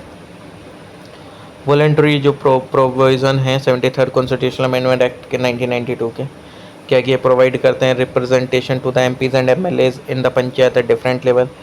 Reservation है फॉर बैकवर्ड क्लासेस और ग्रांटिंग देखने को मिलेगा फाइनेंशियल पावर का टू द पंचायत। और ऑटोनॉमी देते हैं पंचायत को कि वो फंक्शन करें एक as a unit of self government. Power दी एंड रेस्पॉन्सिबिलिटी पंचायत को कि वो प्रिपेयर करें plan regarding economic development and social justice and perform करें ऑल द फंक्शन जो कि स्पेसिफाइड है in the 29 subject of the 11th schedule. In terms of article 243H जो स्टेट लेजिस्लेचर है वो मे बाई लॉ ऑथराइज करते हैं पंचायत को कि वो levy, collect and appropriate taxes, duties, toll and fees assign to the panchayat. And ये जो जितने भी taxes, duties and tolls and fees हैं subject to the condition and limits जो कि प्रोवाइड करते हैं for grant in aid to the panchayat from the consolidated fund of the state and create करा fund to credit its money. Next है जो Indian parliament है उसमें सेवरल लीडरशिप देखने को मिलेगी पोजीशन जो कि अपना अपना अलग अलग रोल प्ले करते हैं। जो लीडर ऑफ अपोजिशन है, लीडर ऑफ द हाउस होते हैं इन द लोकसभा। ठीक, अगर आप देखें तो जो पोजीशन है जो कि मेंशनड है ये कहाँ, rule of procedure and conduct of business में दोनों हाउसेस के पार्लियामेंट के। ठीक, लीडर ऑफ द हाउस वाली पोजीशन को ये कॉन्स्टिट्यूशनल पोजीशन तो है नहीं। ठीक, ये रेस्पॉन्सिबल होता है इंश्योर करने के लिए smooth conduct of government business in the house. जो लीडर होते हैं हाउस के वो लीडर ऑफ द हाउस जो कि अरेंज करते हैं गवर्नमेंट बिजनेसेस का शेड्यूल को, डिबेट्स का, एंड इंश्योर करते हैं लेजिस्लेटिव एजेंडा जो कि फॉलो करा जाता है। ये प्ले करते हैं एक की रोल नेगोशिएशंस में अपोजिशन के साथ मेंटेन करने के लिए order and efficiently in the house proceeding. जो लीडर होते हैं ऑफ द अपोजिशन, ये जो पोजीशन होती है हेल्ड करी जाती है लीडर के द्वारा लार्जेस्ट पार्टी के in opposition to the government जिसमें नेसेसरी होता है कि यार 10% ऑफ द टोटल मेंबरशिप जो कि रिकॉग्नाइज करी जाए। और जो पोजीशन होती है लीडर ऑफ द पोजीशन की रिकॉग्नाइज करी जाती है सैलरी एंड अलाउंसेस के द्वारा। Leader of the position in the parliament act 1977। ये जो स्टैट्यूट है ये डिफाइन करता है रिकॉग्निशन रोल एंड रेन्यूमरेशन जो कि एसोसिएटेड है विद द पोजीशन। विप जो कि एक पोजीशन होती है विप की, जो कि नाइदर मेंशनड है कॉन्स्टिट्यूशन ऑफ इंडिया में, ना ही in the rules of houses में and in the parliamentary statute में। ये एक पार्टी डेजिग्नेटेड रोल है जो कि ऑपरेट होती है with in the parliamentary system. Next है कि जो global great back yard bird count है, ये एक world wide citizen science project है जो कि कलेक्ट करता है बर्ड के साइटिंग्स एंड हेल्प करता है साइंटिस्ट को ट्रैक करने के लिए वर्ल्ड पॉपुलेशन एंड डिस्ट्रीब्यूशन। जो GBVC है वो उसने take place every year over a 4-day period in February. GBVC जो कि ऑर्गेनाइज करेगी Cornell lab of ornithology and national Audubon society के द्वारा एंड बर्ड्स कनाडा के द्वारा। डाटा कलेक्ट हुआ during the GBGC and analyse करा गया साइंटिस्ट के द्वारा, ट्रैक करा गया बर्ड्स का पॉपुलेशन जो चेंज हो रही है ओवर टाइम। इंडिया का पार्टिसिपेशन क्या था, पार्टिसिपेट करा इसमें GBC में सिंस जब से ये आया है 1998 से। इन रिसेंट ईयर इंडिया का कंसिस्टेंटली रैंक देखने को मिलेगी among the top countries in terms of bird observations जो कि सबमिटेड हैं। वेस्ट बंगाल जो कि इंडिया में जो इन्हें रिपोर्ट करा highest number of species 538 among all Indian states. ठीक, रिसेंटली जो सुधा मूर्ति हैं वो नॉमिनेट करी गई प्रेसिडेंट द्रौपदी मुर्मू के द्वारा और उनको बनाया गया ये 12th नॉमिनेटेड मेंबर थी राज्यसभा में। टर्म अगर देखा जाए तो 6 साल का होता है। ठीक, रेजिग्नेशन वही है कि रिमूवल हो सकता है प्रेसिडेंट के द्वारा फॉर मिसकंडक्ट और अदर रीजंस के कारण, ये डेथ की वजह से। आर्टिकल 81 जो कि इंडियन कॉन्स्टिट्यूशन का जो कि प्रेसिडेंट ऑफ इंडिया क्या बोलते हैं नॉमिनेट करता है 12 मेंबर राज्यसभा के लिए 6 सालों के लिए। हर 2 साल में रेजिग्नेशन होता है मेंबर्स का। इलेक्शन जो होता है प्रेसिडेंट का आर्टिकल 54 स्टेट करता है कि प्रेसिडेंट जो कि इलेक्ट करे जाएंगे इलेक्टोरल कॉलेज के थ्रू, जो कि कंप्राइज करता है इलेक्टेड मेंबर दोनों सदनों के, पार्लियामेंट की, Lok Sabha, Rajya Sabha and legislative assembly के, स्टेट्स के, यूनियन टेरिटरी के। जो नॉमिनेटेड मेंबर होते हैं राज्यसभा के वो एक्सक्लूडेड होते हैं इस इलेक्टोरल कॉलेज से। और जो इलेक्शन होता है वाइस प्रेसिडेंट का आर्टिकल 66 जो कि स्टेट करता है कि जो वाइस प्रेसिडेंट है वो इलेक्ट करे जाएंगे member of the both houses of parliament, Lok Sabha and Rajya Sabha in joint sitting. जो नॉमिनेटेड मेंबर होते हैं राज्यसभा के वो इंक्लूडेड है in this electoral college. Next है कि जो रजिस्ट्रार जनरल एंड जो सेंसस कमिश्नर होता है इंडिया का वो फाउंड हुआ 1961 में by the government of India for arranging, conducting and analysing the result of the demographic surveys of India, जो कि इंक्लूड करते हैं census of India and linguistic survey of India. ये ऑपरेट होती है under ministry of home affairs. जो office RGA के वो प्राइमरली रेस्पॉन्सिबल है for the following function, housing and population census के लिए, सिविल रजिस्ट्रेशन सिस्टम के लिए। जो सेंसस कमिश्नर हैं वो इंडिया के वो also design is also designated है उनका एज रजिस्ट्रार जनरल इंडिया, जो कि under the registration of birth and deaths act 1969 देखने को मिलेगा, जो कि प्रोवाइड करता है compulsory registration of birth and death. ठीक, इन दिस रोल जो RGA कोऑर्डिनेट करता है functioning of the civil registration vital statistic system के through in the country through all states and UTs. Sample registration system implementation देखने को मिला sample registration system का, वेरेन जो लार्ज स्केल सैम्पल सर्वे होता है वाइटल इवेंट का वो कंडक्ट होता है on half yearly basis. Responsible is all ये ऑल्सो द रेस्पॉन्सिबिलिटी होती है ऑर्गेनाइजेशन की। जो SRS है वो एक इम्पोर्टेंट सोर्स है वाइटल रेट्स का, जैसे कि like birth rate, death rate, infant mortality rate and maternal mortality rate at the state level in the country. National population register जो कि इन परसुएंस टू प्रोविजन जो कि कंटेंट है इन सिटीजनशिप रूल 2003 फ्रेम्ड हुआ था अंडर द सिटीजनशिप एक्ट 1955। जो national population registrar है वो प्रिपेयर करा गया कलेक्ट करने के लिए इन्फॉर्मेशन जो कि रिलेटिंग है टू ऑल पर्सन जो कि यूजुअली रिसाइड करते हैं हमारी कंट्री के अंदर में। मदर टंग सर्वे जो कि प्रोजेक्ट है वो सर्वे करा गया कि जो मदर टंग है जो कि which are return consistently across 2 और मोर सेंसस डिकेड। जो रिसर्च प्रोग्राम है document the linguistic feature of the selected mother tongues. Next है कि जो डॉक्ट्राइन ऑफ रिपंजेंसी होती है ये इन्वॉल्व रिजॉल्व करते हैं कॉन्फ्लिक्ट अगर 2 स्टेट या सेंट्रल लॉज के बीच में हो जाता है कॉन्करेंट सब्जेक्ट को लेके।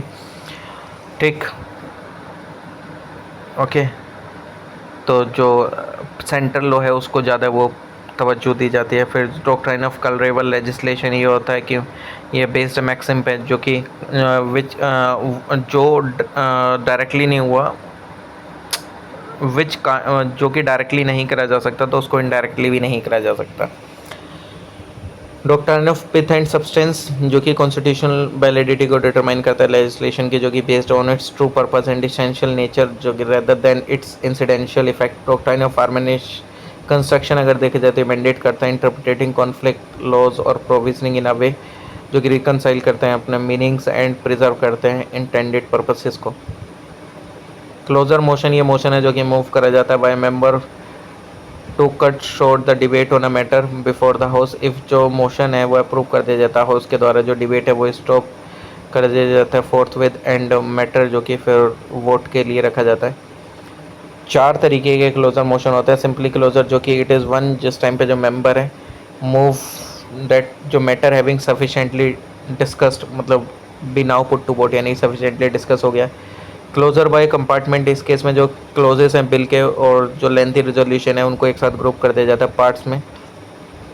डिबेट में रखने से पहले जो डिबेट है वो कवर करते हैं, फिर part as a whole and entire part को रखा जाता है बोर्ड के लिए। Kangaroo closure under this type जो ओनली इंपॉर्टेंट क्लोजेस हैं वो लिए जाते हैं डिबेट के लिए एंड वोटिंग के लिए एंड इंटरवीनिंग क्लोजेस के लिए, एंड जो इंटरवीनिंग क्लोजेस है उनको स्किप कर दिया जाता है एंड पास कर दे एंड टेकन एज पास्ट, उनको फिर मान लिया जाता है कि पास हो गया।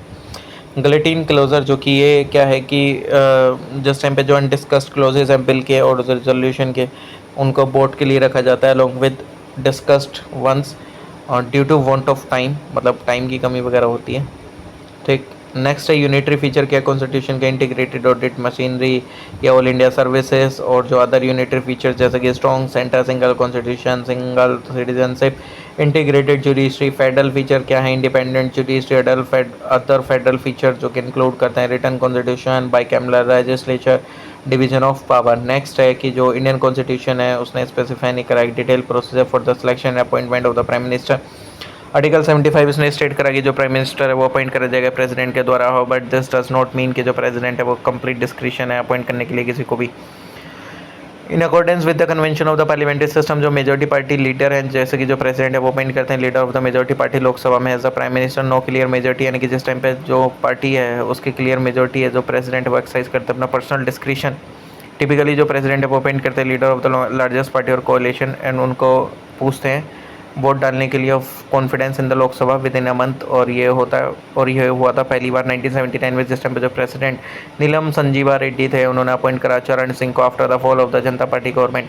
दिल्ली हाई कोर्ट 1980 में अगर देखा जाए तो constitution does not require a person कि वो प्रूफ करे अपनी मेजोरिटी इन द लोकसभा अगर before being appointed as prime minister. Supreme court 1997 में क्या हुआ कि जो पर्सन जो कि मेंबर नहीं है इधर हाउस ऑफ पार्लियामेंट का वो अपॉइंट करा जा सकता है एज अ प्राइम मिनिस्टर 6 महीनों के लिए, फिर उसके बाद उसको अपना चुन के आना पड़ेगा। ठीक है, क्योंकि जो एज पर आर्टिकल 75 के 5 क्लोज में जो मिनिस्टर है who for any period of 6 consecutive month is not a member of either house of the parliament, तो फिर भाई साहब उसको हटना पड़ता है मिनिस्ट्री से।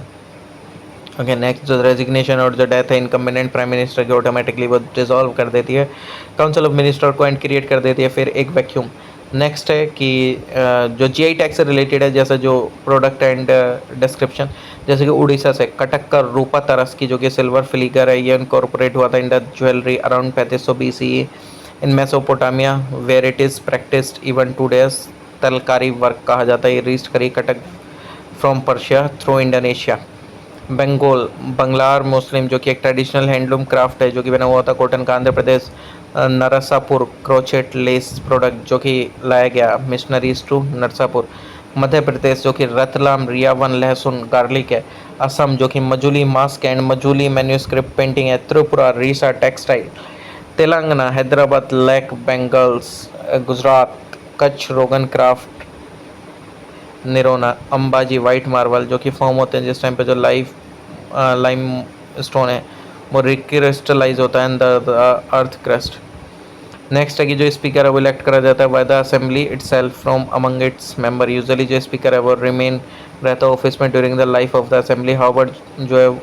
हावर he vacate his office earlier in any of the following cases if he ceases to be a member of the assembly, या वो रिजाइन कर देता है by writing to the deputy speaker, या रिमूव कर दिया जाता है रेजोल्यूशन के थ्रू पास करके majority of all the then member of the assembly, या जो रेजोल्यूशन है वो मूव करा जाता है only after giving 14 days advance notice. जो स्पीकर है उसके फॉलोइंग पावर एंड ड्यूटीज़ होती हैं, ये मेंटेन करता है order and decorum, responsibility and इसके पास फाइनल पावर होती है इन दिस रिगार्ड। ये फाइनल इंटरप्रिटेटर होता है प्रोविज़न का, कॉन्स्टिट्यूशन ऑफ इंडिया का एंड रूल्स का, प्रोसीजर का एंड कंडक्ट ऑफ बिजनेस का एंड असेंबली का एंड लेजिस्लेटिव प्रेसिडेंट का विद इन द असेंबली। ये एडजन करता है असेंबली को और सस्पेंड करता है meeting in the absence of quorum and vote नहीं कर सकते in the first instance, but ये एक्सरसाइज करते हैं casting vote in the case of a tie. ये अलाउ करते हैं secret sitting of the house at the request of the leader of the house. ये डिसाइड करते हैं वेदर जो बिल है मनी बिल है या नहीं है, इसका डिसीजन होता है वो फाइनल होता है। ये डिसाइड करता है क्वेश्चन को डिस्क्वालिफिकेशन के मेंबर के असेंबली के राइज होते हैं on the ground of defection under the provision of the 10th schedule. ये अपॉइंट करते हैं chairman of all the committee of the assembly, जो कि सुपरवाइज करते हैं फंक्शनिंग को। ये हिमसेल्फ चेयरमैन होते हैं बिजनेस एडवाइजरी कमेटी के एंड रूल्स कमेटी के एंड जनरल पर्पस कमेटी के। 58 का सी जो ट्रांसफ़र ऑफ सब्जेक्ट देखने को मिलेगा, कहाँ से, स्टेट लिस्ट से कौन करंट लिस्ट में कौन कौन से देखने को मिले। देखो एक तो हुआ एजुकेशन, एक हुआ वेट एंड मेज़र, फिर हुआ protection of wildlife, wild animal and birds, फिर हुआ फॉरेस्ट वाला and administration of justice, constitution, organisation of all court जो कि except the supreme court and the high court, public health and sanitation वाला नहीं हुआ था, ऑप्शन में दे रखा था। ठीक, ये स्टेट गवर्नमेंट के जुरिस्डिक्शन में ही था ऑलरेडी पहले से। तो ये जितने भी थे एजुकेशन, वेट एंड मेजर, ये फॉरेस्ट और protection of wild animal and bird वगैरह, ये सब कहाँ से, स्टेट से कॉन्करेंट में चले गए थे। ठीक है, नेक्स्ट है ये कौन कौन से डेप्यूटी प्राइम मिनिस्टर रहे थे। तो वल्लभ भाई पटेल रहे थे इंडियन नेशनल कांग्रेस पार्टी से। मोरारजी देसाई रहे थे डेप्यूटी प्राइम मिनिस्टर 1967 में। ठीक, देवीलाल जी रहे थे, ये ओनली डेप्यूटी प्राइम मिनिस्टर हैं जिन्होंने रिप्रेजेंट करा दोनों पार्टीज़ को सेम पोस्ट पे। ठीक, और जो जॉर्ज फर्नांडिस थे वो डिफेंस मिनिस्टर थे इंडिया के under the prime ministership of Atal Bihari Vajpayee, और ये कभी भी डेप्यूटी प्राइम मिनिस्टर नहीं रहे। नेक्स्ट है कि जो इंडिया ने लॉन्च करा था ऑपरेशन इंद्रावती इवैक्यूएट करने के लिए अपने नेशनल कहाँ से है, 23 से। ऑपरेशन इंद्रावती जो कि लॉन्च हुआ था ऑपरेशन इंद्रावती इवैक्यूएट करने के लिए नेशनल हैती से to the Dominion Republic. Operation Ganga 2022 में ये हुआ था इंडियन सिटीजन को निकालने के लिए यूक्रेन से। ऑपरेशन देवी शक्ति 2021 में इंडियन सिटीजन को निकालने के लिए अफगानिस्तान से। ऑपरेशन राहत 2015 में सिटीजन को निकालने के लिए कहाँ से, यमन से। नेक्स्ट है कि जो नॉन कॉन्फिडेंस मोशन है वो एक पार्लियामेंट्री प्रोसीजर है जो कि अलाउ करता है मेंबर ऑफ पार्लियामेंट को कि वो एक्सप्रेस करे अपना lack of confidence in the government. If जो मोशन पास हो जाता है तो गवर्नमेंट को ऑब्वियसली बात है रिज़ाइन तो करना पड़ेगा, क्योंकि जब उसके पक्ष में एमपीज़ नहीं है तो कैसे वो सरकार चलाएगी। एक्सक्लूसिव टू लोकसभा, अगर देखा जाए तो जो मोशन है नो कॉन्फिडेंस मोशन का वो लाया जा सकता है सिर्फ लोकसभा में। प्रोविज़न क्या है इन रूल ऑफ बिजनेस, जो रूल है procedure and conduct of business in Lok Sabha का इंक्लूड करता है provision for moving a non confidence motion, और ये एक फॉर्मल मैकेनिज्म है जो कि चैलेंज करता है लेजिटिमेसी गवर्नमेंट की। जो मोशन है नॉन कॉन्फिडेंस मोशन का need not set out any ground on which it is based. Procedure अगर देखा जाए तो जो कोई भी मेंबर है लोकसभा का वो नोटिस दे सकता है नॉन कॉन्फिडेंस मोशन के लिए। स्पीकर जो लोकसभा का डिसाइड करता है कि मोशन लाना चाहिए कि नहीं, ये रिक्वायर करता है सपोर्ट एटलीस्ट 50 मेंबर का इस मोशन को लाने के लिए लोकसभा में। एक बार एडमिट हो गया तो मोशन डिबेट हो जाता है, तो प्राइम मिनिस्टर और जो रिलेवेंट मिनिस्टर है वो रेस्पॉन्ड करते हैं टू द डिबेट, और जो मोशन है फिर उसको वोट के लिए रखा जाता है। इफ जो मोशन है पास हो जाता है bye majority of the members present and voting, तो जो गवर्नमेंट है वो रिजाइन कर देती है। इफ जो मोशन है वो रिजेक्ट हो जाता है तो गवर्नमेंट है वो क्या करते हैं, कंटिन्यू रहती है ऑफिस में। After a non confidence motion has been discuss and negated by the house, तो जो अनदर नॉन कॉन्फिडेंस मोशन है वो नहीं आ सकता है। Can not be moved in the same session, और ये जो रेस्ट्रिक्शन है प्रिवेंट करता है रिपीटेटिव चैलेंजेस को एंड इंश्योर करता है स्टेबिलिटी गवर्नमेंट की विद इन अ सेशन।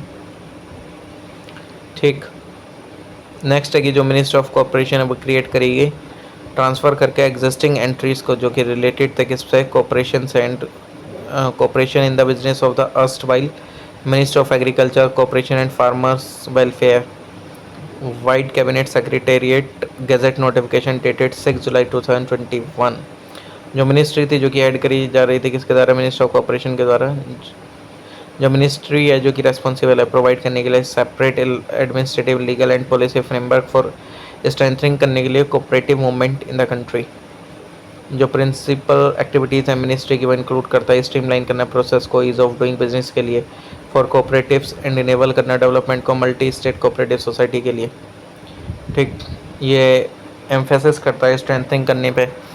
लिखा था ट्रांसपेरेंसी, मॉडर्नाइजेशन, कंप्यूटराइजेशन क्रिएट करता है कॉम्पिटिटिव कोऑपरेटिव्स जो कि वर्क करते हैं कॉन्स्टेंटली मीट करने के लिए challenge accessibility to development for every underprivileged in rural areas and on connecting every village with cooperatives making every village prosperous with the mantra of सहकार से समृद्धि।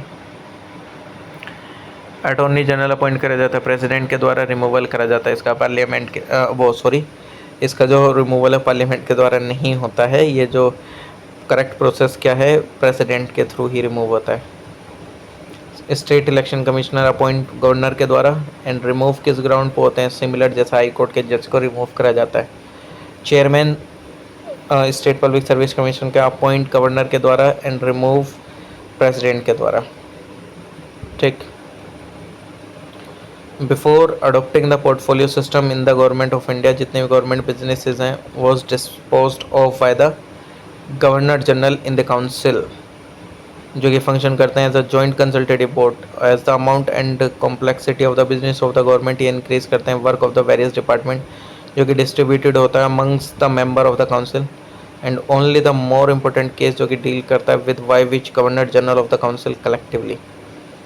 जो कॉन्स्टिट्यूशन है of the interim government in September 1946 बुलाया गया उस वो एक change लेकर आया in the name office governor general के।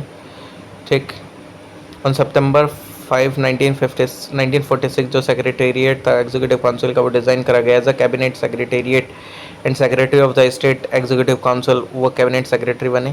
कैबिनेट सेक्रेटेरिएट जो कि फंक्शन करता है डायरेक्टली अंडर प्राइम मिनिस्टर, जो एडमिनिस्ट्रेटिव हेड होता है सेक्रेटेरिएट का वो कैबिनेट सेक्रेटरी होता है जो कि एक्स ऑफिशियो चेयरमैन होता है सिविल सर्विसेज बोर्ड का भी। और जो कैबिनेट सेक्रेटरीट होते हैं वो रेस्पॉन्सिबल होता है एडमिनिस्ट्रेशन के लिए गवर्नमेंट ऑफ इंडिया के। Transaction of businesses rules 1961 and government of India allocation of business rule 1961 जो कि फैसिलिटेट करते हैं smooth transaction of business and ministries and department. ठीक, जो ऑफिस होता है पीएसए का प्रिंसिपल साइंटिफिक एडवाइज़र वो प्लेस करा जाता है एडमिनिस्ट्रेटिवली किसके अंडर में, अंडर कैबिनेट सेक्रेटेरिएट इन अगस्त 2018। नेक्स्ट अगर देखा जाए तो जो 6th सेशन है United nation environment assembly UNES6 वो took place on 26 February to 1 March 2024 at the UNEP headquarter in Nairobi Kenya. ठीक, कहाँ हुआ था, नैरोबी कीनिया में। यूनाइटेड नेशन असेंबली वर्ल्ड की highest level decision making body है for matters related to the environment. ये set करती है priorities for global environment policies and international environmental laws. ये सेट करता है ग्लोबल एनवायरमेंटल एजेंडा जो कि प्रोवाइड करता है overreaching policy guidance, define करता है policy response to address the emerging environmental challenge. UNEA जो कि क्रिएट हुई थी 2012 में as an outcome of the UN conference on sustainable development Rio+20 जो कि हेल्ड हुई थी ब्राज़ील में। Since its establishment, तो जो assembly है has ushered in a new era of multilateralism with environmental issues given in the same level of importance as such global concern as peace and security and health. United nation environment assembly अगर देखा जाता है उसके several membership देखने को several has universal membership और जो 193 member state होते हैं यूनाइटेड स्टेट के, जो हर एक 2 साल में क्या होता है जितने भी 193 UN मेंबर स्टेट होते हैं उनके पास अपॉर्चुनिटी होती है कि वो कलेक्टिवली एड्रेस करते हैं क्रिटिकल एनवायरनमेंट इशूज़ को जो कि फेसिंग द प्लेनेट। और ये अंडरटेक करते हैं policy review dialogue and the exchange of experiences and set करते हैं ये strategic guidance on the future direction of the UN environment programme and foster करते हैं पार्टनरशिप अचीव करने के लिए environmental goals and resource mobilisation. Recently जो women business and the law report 2024 वो पब्लिश करेगी बाय द वर्ल्ड बैंक। ठीक, ये एनुअल रिपोर्ट है जो कि मेजर करती है legal and regulatory framework govern करने के लिए वुमेन इकोनॉमिक पार्टनरशिप कंट्रीज़ में। ठीक, सिग्निफिकेंस क्या है कि वुमेन बिजनेस एंड जो लॉ रिपोर्ट होती है प्रोवाइड करते हैं valuable insight into the legal and regulatory landscape जो कि शेप करते हैं वुमेन की इकोनॉमिक अपॉर्चुनिटीज़। वर्ल्ड बैंक अगर देखा जाए तो एक ग्लोबल फाइनेंशियल इंस्टीट्यूशन है जो कि प्ले करता है क्रूशियल रोल प्रमोट करने में डेवलपमेंट एंड रिड्यूस करने में पॉवर्टी इन डेवलपिंग कंट्रीज़। ये एक पार्ट है वर्ल्ड बैंक ग्रुप का जो कि इंक्लूड करता है international finance corporation and multilateral investment guarantee agency. ठीक, नेक्स्ट क्या है कि जो electoral college for the election of the president of India, article 54 जो प्रेसिडेंट ऑफ इंडिया है, ये अगर देखा जाए तो president of India is elected by N electoral college, जिसके अंदर में कौन होते हैं, दोनों सदनों के मेंबर होते हैं जो इलेक्टेड मेंबर होते हैं लेजिस्लेटिव असेंबली के स्टेट के, जो कि इंक्लूड करते हैं national capital territory of Delhi and union territory of Puducherry as per constitution. ठीक, ये तो अभी कितनी बार देख लिया कैसे कैसे कौन इलेक्ट होता है कौन नहीं इलेक्ट होता है। जो इलेक्टोरल कॉलेज होता है for the election presidential election, वो कंप्राइज करता है क्या, जो इलेक्टेड मेंबर होते हैं दोनों सदनों के, ये जो इलेक्टेड मेंबर होते हैं लेजिस्लेटिव असेंबली के स्टेट्स के, जो कि इंक्लूड करते हैं national capital territory of Delhi and union territory Puducherry, जो कॉन्स्टिट्यूशन एक्सप्लिसिटली इंक्लूड करता है elected member NCT of Delhi Puducherry के एज पार्ट होता है इलेक्टोरल कॉलेज, बट ये मेंशन नहीं करता जम्मू एंड कश्मीर के बारे में। जो कि बिल है वो मनी बिल है कि नहीं है, वो कौन डिसाइड करेगा, वो तो ऑब्वियसली बात है लोकसभा के स्पीकर। ये आर्टिकल 110 में आता है। ये आता क्यों, इम्पोजिशन करने के लिए, एबोलिशन, रेमिशन, अल्ट्रेशन, रेगुलेशन किसी भी टैक्स को, या इफ जो बिल है वो डील करता है किसी भी एस्पेक्ट से रिलेटेड टू टैक्सेशन, ये चेंज करता है, इंट्रोडक्शन करता है टैक्स का, न्यू एबोलिश करता है एग्जिस्टिंग टैक्स को। ये रेगुलेशन होती है बोरोइंग, ये रेगुलेशन होती है borrowing of money by the union government. जो बिल है वो रिलेटेड है टू बोरिंग, जो कि fund by the central government, वो फॉल करता है under the category of money bill या custody of the consolidated fund of India, contingency fund of India, payment into और withdrawal from such fund. Bill जो कि concerning है management and utilisation से related, appropriation of money out of the consolidated fund of India. Bill जो कि allocate करता है fund for a specific purpose. ठीक, ये डिक्लेरेशन होता है किसी भी एक्सपेंडिचर का जो कि चार्ज होता है कंसोलिडेटेड फंड ऑफ इंडिया पे। और receipt of money on account of consolidated fund of India, ये कोई भी मैटर इंसिडेंशियल होता है टू द अबव मैटर, या जो बिल है वो रिलेटेड है to financial aspect and incidental to the matter जो कि mentioned above, it qualifies as a money bill. जो बिल है is not deemed to be a money bill when it provide for imposition से related है, fine के या pecuniary penalties से, या डीम्ड और पेमेंट ऑफ फीस या लाइसेंसेस या फीस या फॉर सर्विसेज से, इम्पोजिशन से रिलेटेड है, एबोलिशन से, रेमिशन से, अल्ट्रेशन से, रेगुलेशन से, किसी भी टैक्स के बाय एनी लोकल अथॉरिटी और body for local purposes. Quorum क्या होता है, एक मिनिमम नंबर ऑफ मेंबर होते हैं जो कि रिक्वायर्ड होते हैं प्रेजेंट रहने के लिए हाउस में, अगर कोई भी ट्रांजैक्ट करना है किसी बिजनेस का। इट इज़ 10 मेंबर, 10 मेंबर हो सकते हैं, 1/10 हो सकते हैं total number of members of the house including the presiding officer, जो भी ग्रेटर होगा। अकॉर्डिंग टू आर्टिकल 171 है जो सब्जेक्ट होता है to the provision of article 333, तो लेजिस्लेटिव असेंबली होती है हर एक स्टेट की, वो कंसिस्ट करती है not more than 500 member and not less than 60 members, जो कि चूज़ करे जाते हैं डायरेक्ट इलेक्शन के through from territorial constituencies in the state. Hence जो 1/5 of the 1/10 of the 500 will be 50। ठीक, इफ़ देर इज़ इफ़ अगर कोई भी कोरम नहीं होता है during a meeting of the house, तो ड्यूटी होती है प्रिसाइडिंग ऑफिसर की कि वो एडजर्न करें हाउस के, सस्पेंड करें मीटिंग अंटिल, जब तक वो कोरम ना हो, अंडर आर्टिकल 189 का section 3, until the legislature of the state by law. Otherwise ये प्रोवाइड करते हैं कोरम कॉन्स्टिट्यूट करने के लिए meeting of a house of the legislature of a state, कितने शेल बी 10 मेंबर्स या 1/10 होने चाहिए टोटल नंबर ऑफ मेंबर्स के ऑफ द हाउस, जो भी ग्रेटर होगा है। जो वर्ड कोरम है वो मेंशन है कॉन्स्टिट्यूशन में भी। 74th कॉन्स्टिट्यूशन अमेंडमेंट एक्ट 1992 जो कि ऐड करा पार्ट 9A कॉन्स्टिट्यूशन में, जो कि डील करता है म्यूनसिपैलिटीज़ के साथ। एक टाइप ऑफ म्यूनसिपैलिटीज़, जैसे according to article 243Q of the constitution 3 type of municipalities देखने को मिलती है। नगर पंचायत, ये होती है उन एरियाज़ के लिए, ट्रांजिशन होता है जिसमें रूरल टू अर्बन, और ये टिपिकली इस्टेब्लिश है इन रीजन में जो कि इन द प्रोसेस, मतलब जो उस प्रोसेस में अर्बनाइज बनने के, बट अभी तक एक्वायर नहीं करा फुल करेक्टरिस्टिक अर्बन एरियाज़ के। म्यूनसिपल काउंसिल जो कि ये स्मॉलर अर्बन एरियाज़ के लिए होती है, ये इस्टेब्लिश होती है इन towns and smaller cities. Municipal corporation अगर देखा जाए तो ये लार्जर अर्बन एरियाज़ के लिए होती है। ये इस्टेब्लिश होती है लार्जर सिटीज़, एक significant population and economic activities के लिए, और कोई भी प्रोविज़न नहीं है फॉर अ महानगर पंचायत इन द कॉन्स्टिट्यूशन। ठीक, नेक्स्ट है कि जो central council of local government होती है वो सेटअप करेगी 1954 में, रिकॉन्स्टिट्यूट हुई under article 263 of the constitution of India, किस ऑर्डर के through, by an order of the president of India. And ये कॉन्स्टिट्यूशन बॉडी नहीं है, originally it was known as the central council of local self government. However जो term है self government की was found to be superfluous and hence was replaced by the government in 1980s. Till 1958 ये deal करते हैं with the both urban as well as rural local government के साथ, but after 1958 ये deal करने start हुई with matters of urban local government only. जो council है वो एक एडवाइजरी बॉडी है. ये कंसिस्ट करते हैं minister of for urban development in the government of India and जो मिनिस्टर्स होते हैं for local self government in states या जो यूनियन मिनिस्टर होते हैं वो एक्ट करते हैं as the chairman of the council. जो काउंसिल है वो परफॉर्म करते हैं काउंसिल फॉलोइंग फंक्शंस को with regard to local government and ये कंसिडर करते हैं, रिकमेंड करते हैं पॉलिसी मैटर्स को एंड ये बनाती है proposal for legislation and examine करते हैं possibility of cooperation between the centre and the state and ये ड्रॉ करती है common programme of action and ये रिकमेंड करती है सेंट्रल फाइनेंशियल असिस्टेंस एंड ये रिव्यू करती है जो कि वर्क करा जाता है लोकल बॉडीज़ के द्वारा with the central financial assistance. ISRO ने इनेग्रेट करा एक massive wind tunnel VSSC Thiruvananthapuram India में. विंड टनल जो कि एक एरोडायनेमिक कैरेक्टरिस्टिक है ऑब्जेक्ट की. विंड टनल कंट्रोल करती है एयर फ्लो फैसिलिटी जो कि यूज़ होती है स्टडी करने के लिए एरोडायनेमिक कैरेक्टरिस्टिक ऑब्जेक्ट की जो कि मोशन में रहते हैं जैसे कि aircraft, vehicle and building.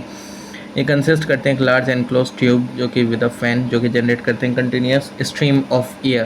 Purpose के एप्लीकेशन का aerodynamic analysis, boundary layer studies या फ्लो करना, विजुअलाइजेशन का परफॉर्म करना, टेस्टिंग का स्ट्रक्चरल इंटेग्रिटी टेस्टिंग.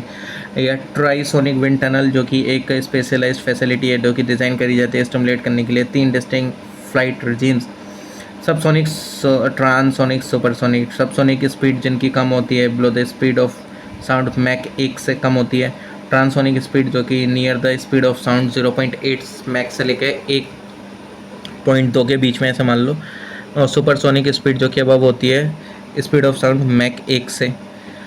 इंडिया के पास 3 हाइपरसोनिक विंड टनल हैं. This is India's 3rd hypersonic wind tunnel after DRDO HWT at the APJ Abdul Kalam missile complex जो कि कहाँ हैदराबाद में. एंड 1.2 मीटर TWT कहाँ है? नेशनल एयरोस्पेस लैबोरेटरीज बेंगलुरु में. रिसेंटली नीति आयोग ने लॉन्च करा vocal for local initiative under the aspirational block programme. ठीक है, तो पहला वाला सही है, वो पहला वाला करेक्ट नहीं है. क्यों? क्योंकि इसका एम उसमें कुछ और दे रखा है. आई थिंक नीति आयोग की जगह कुछ और था उसमें ऑप्शन जो क्वेश्चन था. इसका एम एनकरेज करना है कि स्प्रिट सेल्फ रिलायंस की पीपल के बीच में. ठीक, एक एस्पिरेशनल ब्लॉक के अंदर में. और इनिशिएटिव का एम है बोल्स्टर करना लोकल इकोनॉमीज़ का एंड प्रमोट करना ग्रास रूट एंटरप्रेन्योरशिप. इम्प्लीमेंट करा जाता है पार्टनरशिप करके government market place and open network for digital commerce platform के साथ. प्रोवाइड करता है technical and operational support for commerce on boarding, establishing linkages. Enhance करना financial and digital literacy, facilitate करना डॉक्यूमेंटेशन एंड सर्टिफिकेशन, प्रमोट करना skill development among other supportive measures. इसका initiative का aim क्या कि बूस्ट करना सस्टेनेबल ग्रोथ को by showcasing indigenous product through Aakanksha जो कि एक dedicated window and the GeM portal जो कि फैसिलिटेट करता है e-commerce for local product. As part of this initiative जो इंडिजीनियस लोकल प्रोडक्ट हैं from 500 aspirational blocks have been mapped and consolidated under Aakanksha. जो लॉन्च है was intended by all 329 district and block level officer under aspirational block programme जो कि connected है virtually for the event. जो electoral college है for the presidential election therefore ये consist करता है क्या कि इलेक्टेड मेंबर बोथ हाउसेस का पार्लियामेंट के इलेक्टेड मेंबर्स जो कि लेजिस्लेटिव असेंबली के होते हैं स्टेट के including NCT of Delhi and union territory of Puducherry. Furthermore जो कॉन्स्टिट्यूशन होता है वो मैंडेट करता है कि there should be uniformity in the representation of different state in the presidential election. And ये जो यूनिफॉर्मिटी अचीव होती है थ्रू अ फॉर्मूला जो कि बेस्ड होता है on the population of each state as given in article 55. Okay, population based formula है जो कि अकॉर्डिंग टू आर्टिकल 55 जो वैल्यू है वोट्स के MPs के MLAs की प्रेसिडेंशियल इलेक्शन में डिटरमाइन करी जाती है बेस्ड ऑन द फार्मूला जिसका एम अचीव करने uniformity representation among state. And ये फार्मूला जो कि टेकन टू अकाउंट जो पॉपुलेशन है स्टेट के डिवाइड करा जाता है by number of elected representative MPs and MLAs. और जो एक्चुअल कैलकुलेशन इन्वॉल्व करते हैं डिवाइड करना टोटल वैल्यू ऑफ वोट्स को हर एक MLAs की of state by number of MLAs. Uniformity देखने को मिलती है रिप्रेजेंटेशन में. ठीक, इफ़ स्टेट में हायर पॉपुलेशन होगी तो बेस्ड ऑन द 1971 सेंसस जो हर एक एमएलए फ्रॉम द स्टेट उसकी हायर वैल्यू होगी for their vote compare to MLA जो कि किस स्टेट से है जिसमें लोअर पॉपुलेशन है regardless of the constituency specific population.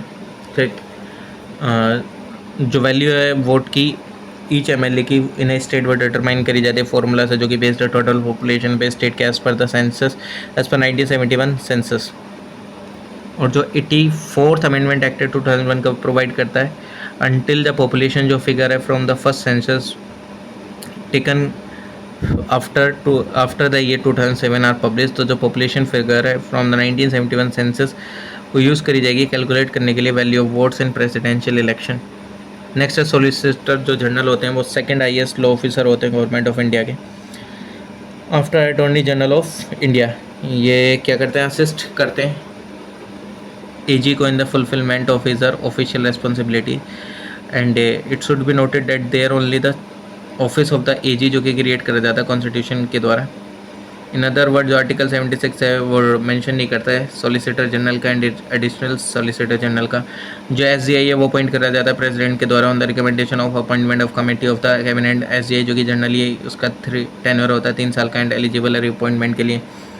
Disqualification criteria क्या for the member of the state legislature under the constitution जो पर्सन है shall be disqualified for being chosen as and for being a member of the legislative assembly और legislative council of a state की अगर वो hold करता कोई भी office of profit, ठीक, या अनसाउंड माइंड है ये डिक्लेयर करा जाता है कोर्ट के द्वारा, या undischarge if he is an undischarge insolvent या सिटीज़न नहीं है भारत का, या वॉलेंट्रियली एक्वायर करिए सिटीजनशिप फॉरेन स्टेट की, या अंडर है any acknowledgement of the allegiance to a foreign state, ये डिस्क्वालीफाइड है अंडर एनी लॉ जो कि बनाया गया पार्लियामेंट के द्वारा, या जो पर्सन है वो कन्विक्टेड है फॉर एनी ऑफेंस जिसकी वजह से क्या हो रहा है इम्प्रिजनमेंट हुई है 2 या 2 साल से ज़्यादा की, जो कि डायरेक्टली मेंशन नहीं है कॉन्स्टिट्यूशन में।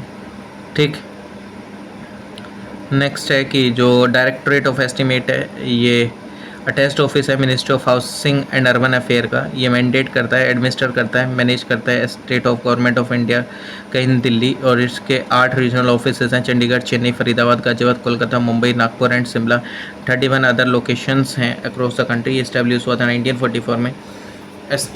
एस्टेट का जो होता है द गवर्नमेंट ऑफ इंडिया वो इंक्लूड करता है गवर्नमेंट के रेसिडेंशियल अकोमोडेशन, गवर्नमेंट के ऑफिस स्पेस अकोमोडेशन, गवर्नमेंट के कमर्शियल स्पेस अकोमोडेशन या वेन्यूज़ फॉर कॉन्क्लेव सेरेमनीज, या एस्टेट ऑल्सो इनकॉर्पोरेट करता है holidays homes and touring officers hostels, वो hostels spread nationwide. Directorate जो होता है स्टेट का एडमिनिस्टर करता है बुकिंग वेन्यूज़ के सच एस विज्ञान भवन जो कि 500 करोड़ बंगलो मतलब है 500 करोड़ पे है, बंगलो वगैरह या अदर्स वगैरह ये सब, ये तो अपने पास में ही है, मतलब पास में ही क्या, यहाँ तो अपन ने बहुत साइकिल चलाई है, साइकिलिंग करी है कुल मिला के। चलिए ठीक है, नेक्स्ट एसआर बोमई केस 1994 अगर देखा जाए तो ये लैंडमार्क जजमेंट है by the government of India, जिसमें कि एम्फेसाइज करा कि जब फेडरल नेचर है इंडियन कॉन्स्टिट्यूशन का रिकॉग्नाइज करा फेडरलिज्म को as one of its basic structure. जो प्रिंसिपल है फेडरलिज्म का इसमें आपका अगर देखेंगे तो जो डिवीजन ऑफ पावर है is not determined by any ordinary law जो कि इनेक्ट करा जाएगा सेंटर के द्वारा, बट ये इनहेरिटेंटली एम्बेडेड है कॉन्स्टिट्यूशन में ही। बट जो प्रिंसिपल है फेडरलिज्म का वो एक्सप्लिसिटली मैंशन नहीं है नोवेयर इन द कॉन्स्टिट्यूशन और इन प्रीएम्बल। जो जॉइंट सिटिंग है जो कि रेफ़र करी जाती है, एक स्पेशल सेशन होता है दोनों सदनों के लिए, अगर दोनों सदनों का कुछ भी एज सच एक मतभेद होता है किसी भी बिल को लेकर, तो जो पर्पस है उसको डेडलॉक को रिजॉल्व करना होता है, आर्टिकल 108 के तहत आप ला सकते हैं। बट जॉइंट सिटिंग है वो सिर्फ कब लाई जा सकती है, जो बिल पास करा गया एक हाउस के द्वारा ट्रांसमिट हुआ दूसरा हाउस को, बट जो अदर हाउस है वो रिजेक्ट करता है बिल को, या जो अदर हाउस है डिसएग्री हो जाता है अमेंडमेंट पे बिल के, या मोर देन 6 मंथ इलेप्स हो जाता है विदाउट द बिल जो कि being passed by other house excluding days of prorogation और एडजमेंट। हाउवर जो लोकसभा डिजोल्व हो जाती है ड्यूरिंग दिस पीरियड तो bill can not be considered. Joint sitting apply नहीं होती मनी बिल पर, कॉन्स्टिट्यूशनल अमेंडमेंट बिल पे। ठीक,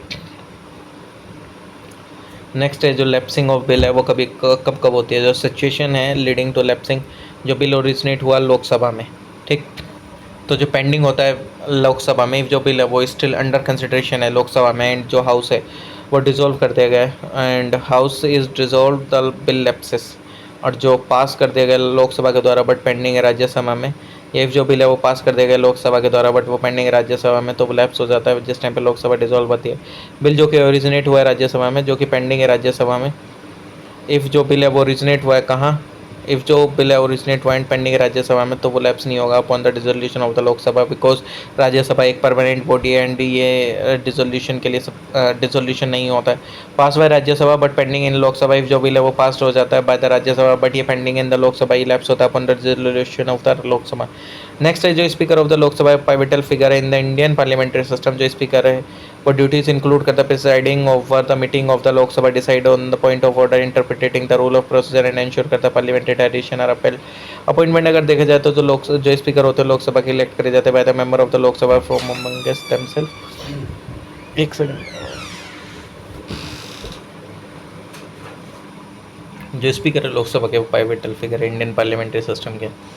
स्पीकर की जो ड्यूटीज इंक्लूड करते हैं प्रिसाइड करना over the meeting of the Lok Sabha, decide करना on point of order, interpret करना रूल्स प्रोसीजर एंड एंश्योर करना पार्लियामेंट्री ट्रेडिशन। अपॉइंटमेंट वही है कि इसके द्वारा होता है, जो मेंबर होता है उनमें से होता है, जो इलेक्शन होता है कंडक्ट करा जाता है प्रोटेम स्पीकर के द्वारा, जो कि अपॉइंट करे जाते हैं प्रेसिडेंट ऑफ इंडिया के द्वारा। ठीक, जो मेंबर ऑफ द लोकसभा का वो नॉमिनेट करता है कैंडिडेट को, if there is more than one candidate of vote is taken, जो कैंडिडेट है who secure the majority of vote is declared elected as a speaker. Oath जो स्पीकर है वो नहीं लेते हैं कोई भी एक सेपरेट ओथ वगैरह, जो स्पीकर होते हैं वो मेंबर्स के साथ ही जिस समय ओथ ले रहे होते हैं वही ओथ ही होती है। ठीक, रिमूवल वही है कि स्पीकर जो कि रिमूव कर जाएंगे ऑफिस से रेजोल्यूशन करके पास करके, लोकसभा से जो रेजोल्यूशन है पास होना चाहिए by majority of all then members of the house, जिनको हम इफेक्टिव मेजॉरिटी बोलते हैं। नोटिस 14 दिन का मिलना होना चाहिए, अपॉर्चुनिटी है इनके पास क्यों डिफेंड कर सकते हैं। ठीक, वोटिंग है कि जो रेजोल्यूशन है for removal is debated in the Lok Sabha, तो जो मेंबर है वो कास्ट करते हैं वोट, तो रेजोल्यूशन पास हो जाता है बाय द रिक्वायर्ड मेजॉरिटी, जो स्पीकर है वो रिमूव हो जाते हैं। रेजिग्नेशन दे सकते हैं किसको, डिप्टी स्पीकर को। ठीक, नेक्स्ट है blue leader high level event on biodiversity beyond national jurisdiction in Belgium on March 7, 2024। ये BBNJ ट्रीटी, जो कि फॉर्मली टाइटल है क्या, agreement on the conservation and sustainable use of biodiversity in areas beyond national jurisdiction.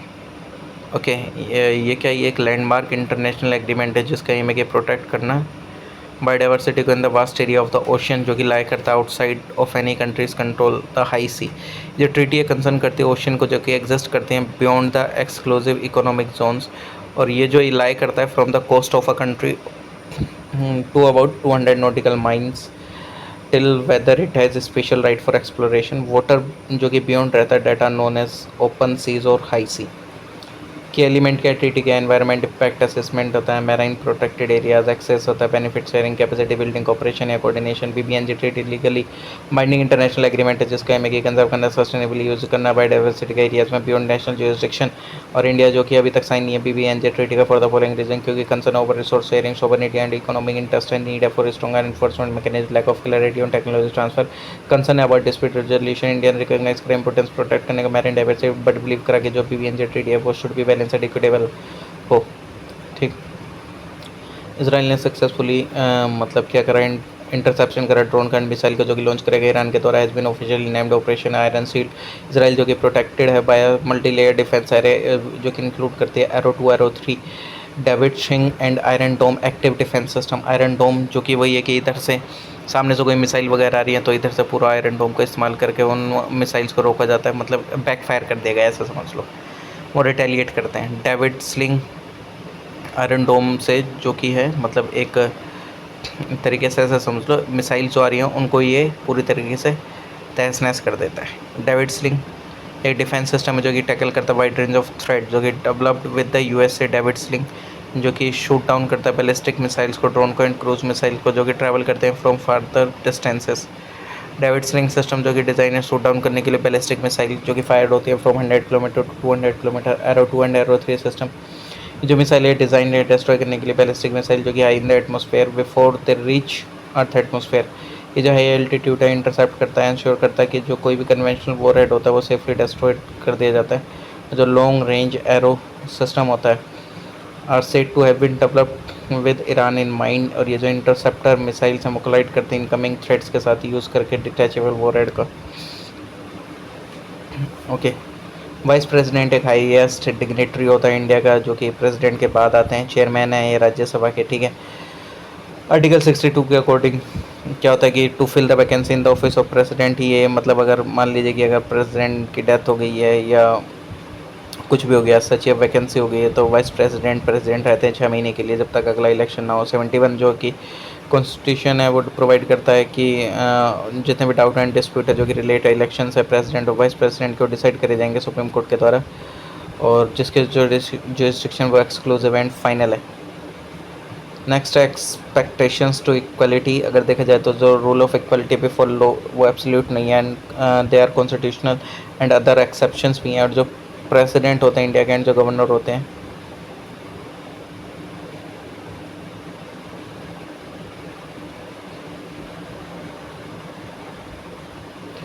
Okay जो president होते हैं, जो governor होते हैं, जो ये करते हैं फॉलोइंग इम्यूनिटीज़ आर्टिकल 361 के तहत, ठीक। मतलब वही है कि उनके ऊपर आप सिविल प्रोसीडिंग नहीं कर सकते हैं, अरेस्ट नहीं कर सकते हैं, क्रिमिनल प्रोसीडिंग नहीं इंस्टीट्यूट कर सकते हैं, ये आंसरेबल नहीं है किसी भी कोर्ट को, ठीक। अगर इनकी जो इम्यूनिटी है वो एक्सटेंड नहीं होती है प्राइम मिनिस्टर चीफ मिनिस्टर को। what subject to principle of equality before law as advocated by the constitution. Despite this, इनका जो अरेस्ट है alone does not warrant disqualification.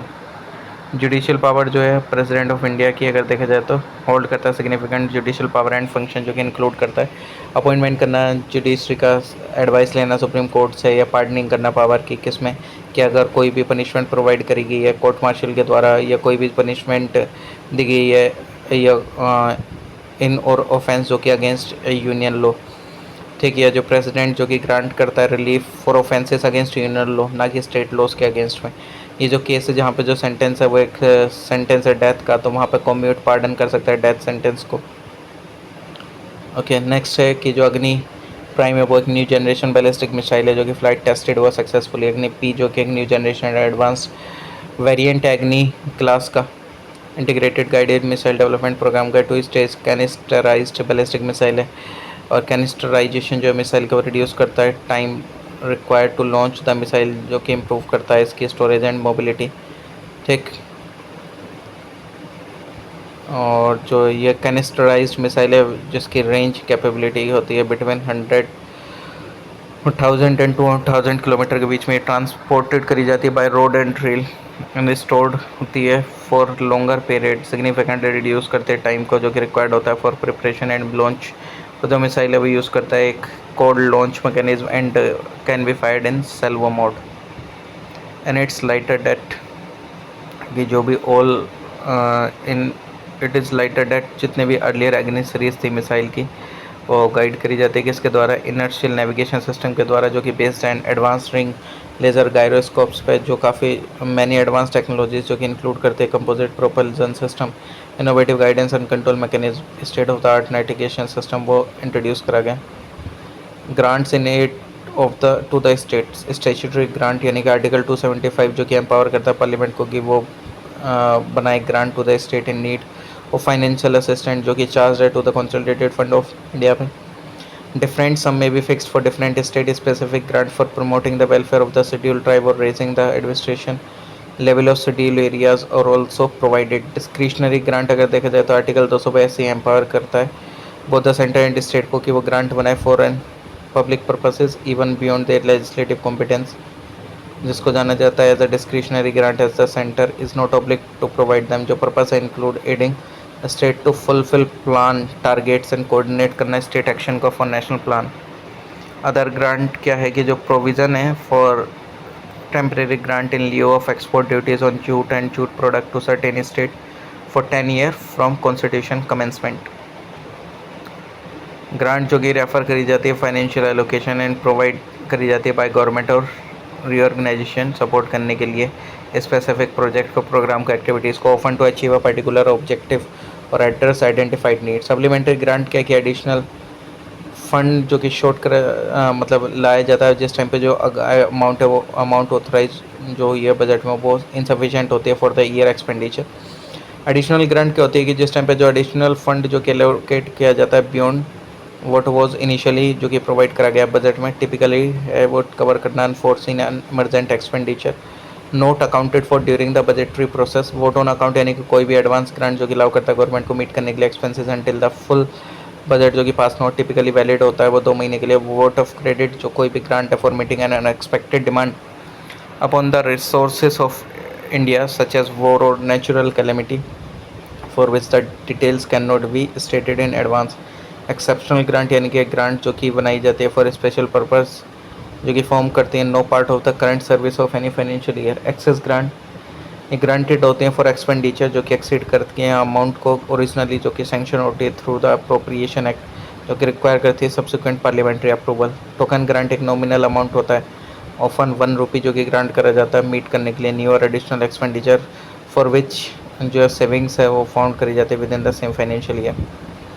Next है कैबिनेट कमेटी ऑन सिक्योरिटी जो कि ने अप्रूव करा project design करने के लिए एंड डेवलपमेंट इंडिया के 5th generation multi role fighter jet advance medium combat है एयरक्राफ्ट जो कि AMC है जो कि इंडिया का 5th generation fighter multi role fighter jet है जो कि aeronautical development agency under the DRDO जो कि एक नोडल एजेंसी है एग्जीक्यूट करने के लिए programme for executing the programme and design करने के लिए एयरक्राफ्ट एंड ये मैन्युफैक्चर करा जाता है state own Hindustan aeronautics limited के द्वारा।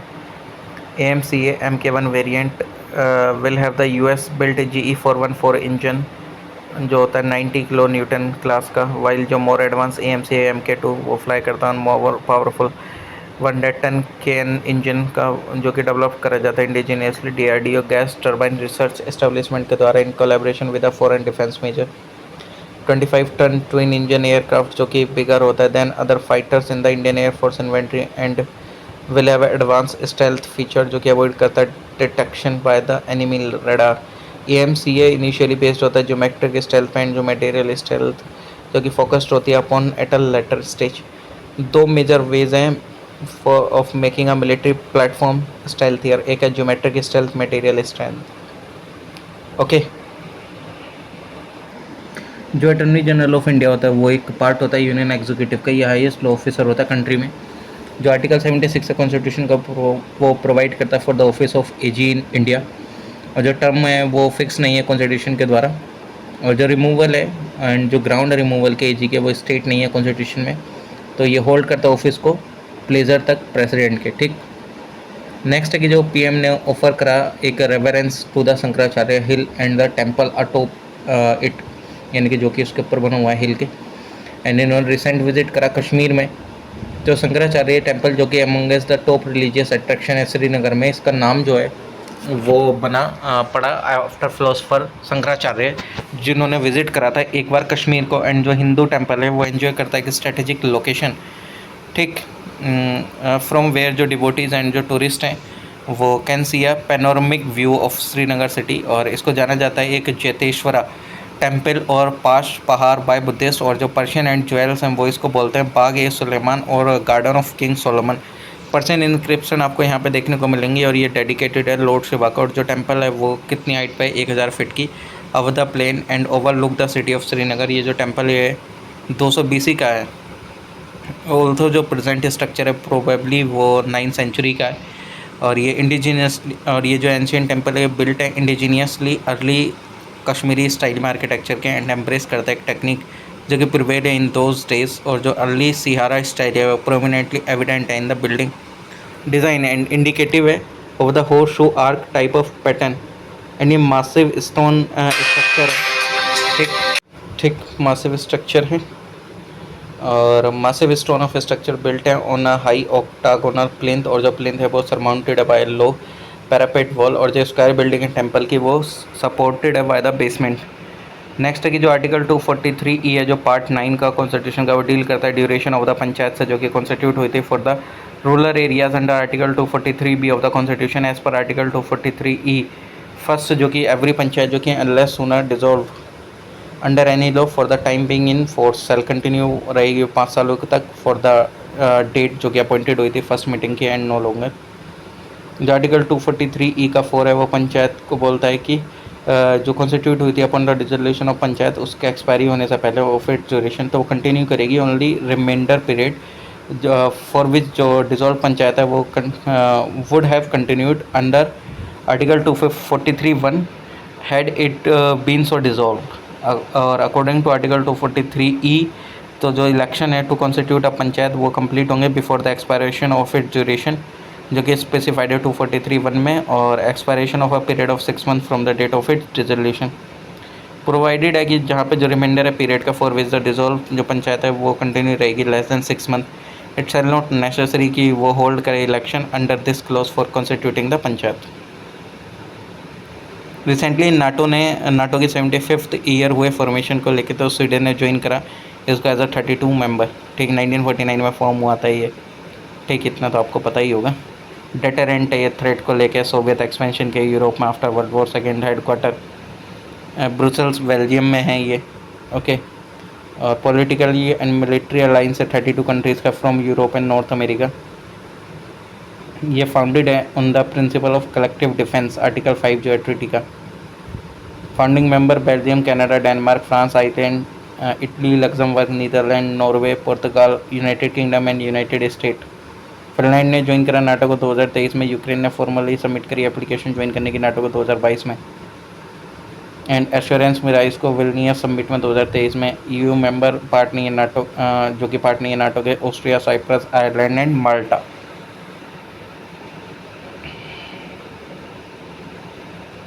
सेंसर मोशन जो कि पार्लियामेंट्री प्रोसीजर है जो कि यूज़ करा जाता है एक्सप्रेस करने के लिए स्ट्रॉन्ग डिसअप्रूवल और कंडेमनेशन एक्शन का और पॉलिसीज़ का जो कि गवर्नमेंट के द्वारा और एक और the policies of the government और स्पेसिफिक मिनिस्टर के लिए। ठीक, ये मोशन लाया जाता है डिस्कशन के लिए। एमपी डिबेट करते हैं मेरिट एंड डिमेरिट को लेकर एक्शन के और पॉलिसीज़ के लिए, और जो मोशन है पास हो जाता है तो वो एक्सप्रेस करता है अपना डिसअप्रूवल हाउस का, बट डज नॉट नेसेसरीली कि इससे रेजिग्नेशन या गवर्नमेंट का मिनिस्टर कंसर्न का ये जो मोशन है क्लियरली स्टेट करता है जो रीज़न है फॉर सेंशर, वो फोकस करता है स्पेसिफिक एक्शन और पॉलिसीज़ के रेदर देन जनरल डिससेटिस्फैक्शन। ये सेंसर मोशन जो कि इंट्रोड्यूस करा जाता है राज्यसभा में, the upper house of the Indian parliament as well as in the Lok Sabha में, ये रेस्ट्रिक्टेड नहीं है टू ए स्पेसिफिक हाउस। ये डिपार्टमेंट ऑफ एटॉमिक एनर्जी जो कि सेटअप करा गया था under the direct charge of PMO, वो मतलब prime minister, through presidential order on 3 August 1954। Okay, और जो डिपार्टमेंट ऑफ स्पेस है डायरेक्टली वर्क करता है under the charge of prime minister of India, responsible administration के लिए स्पेस प्रोग्राम के लिए कंट्री में। एनडीएमए जो कि एडिट करी जाती है पीएम के द्वारा, अपेक्स बॉडी है ये डिजास्टर मैनेजमेंट की regarding disaster management in India, also ये चेयर करी जाती है पीएम के द्वारा।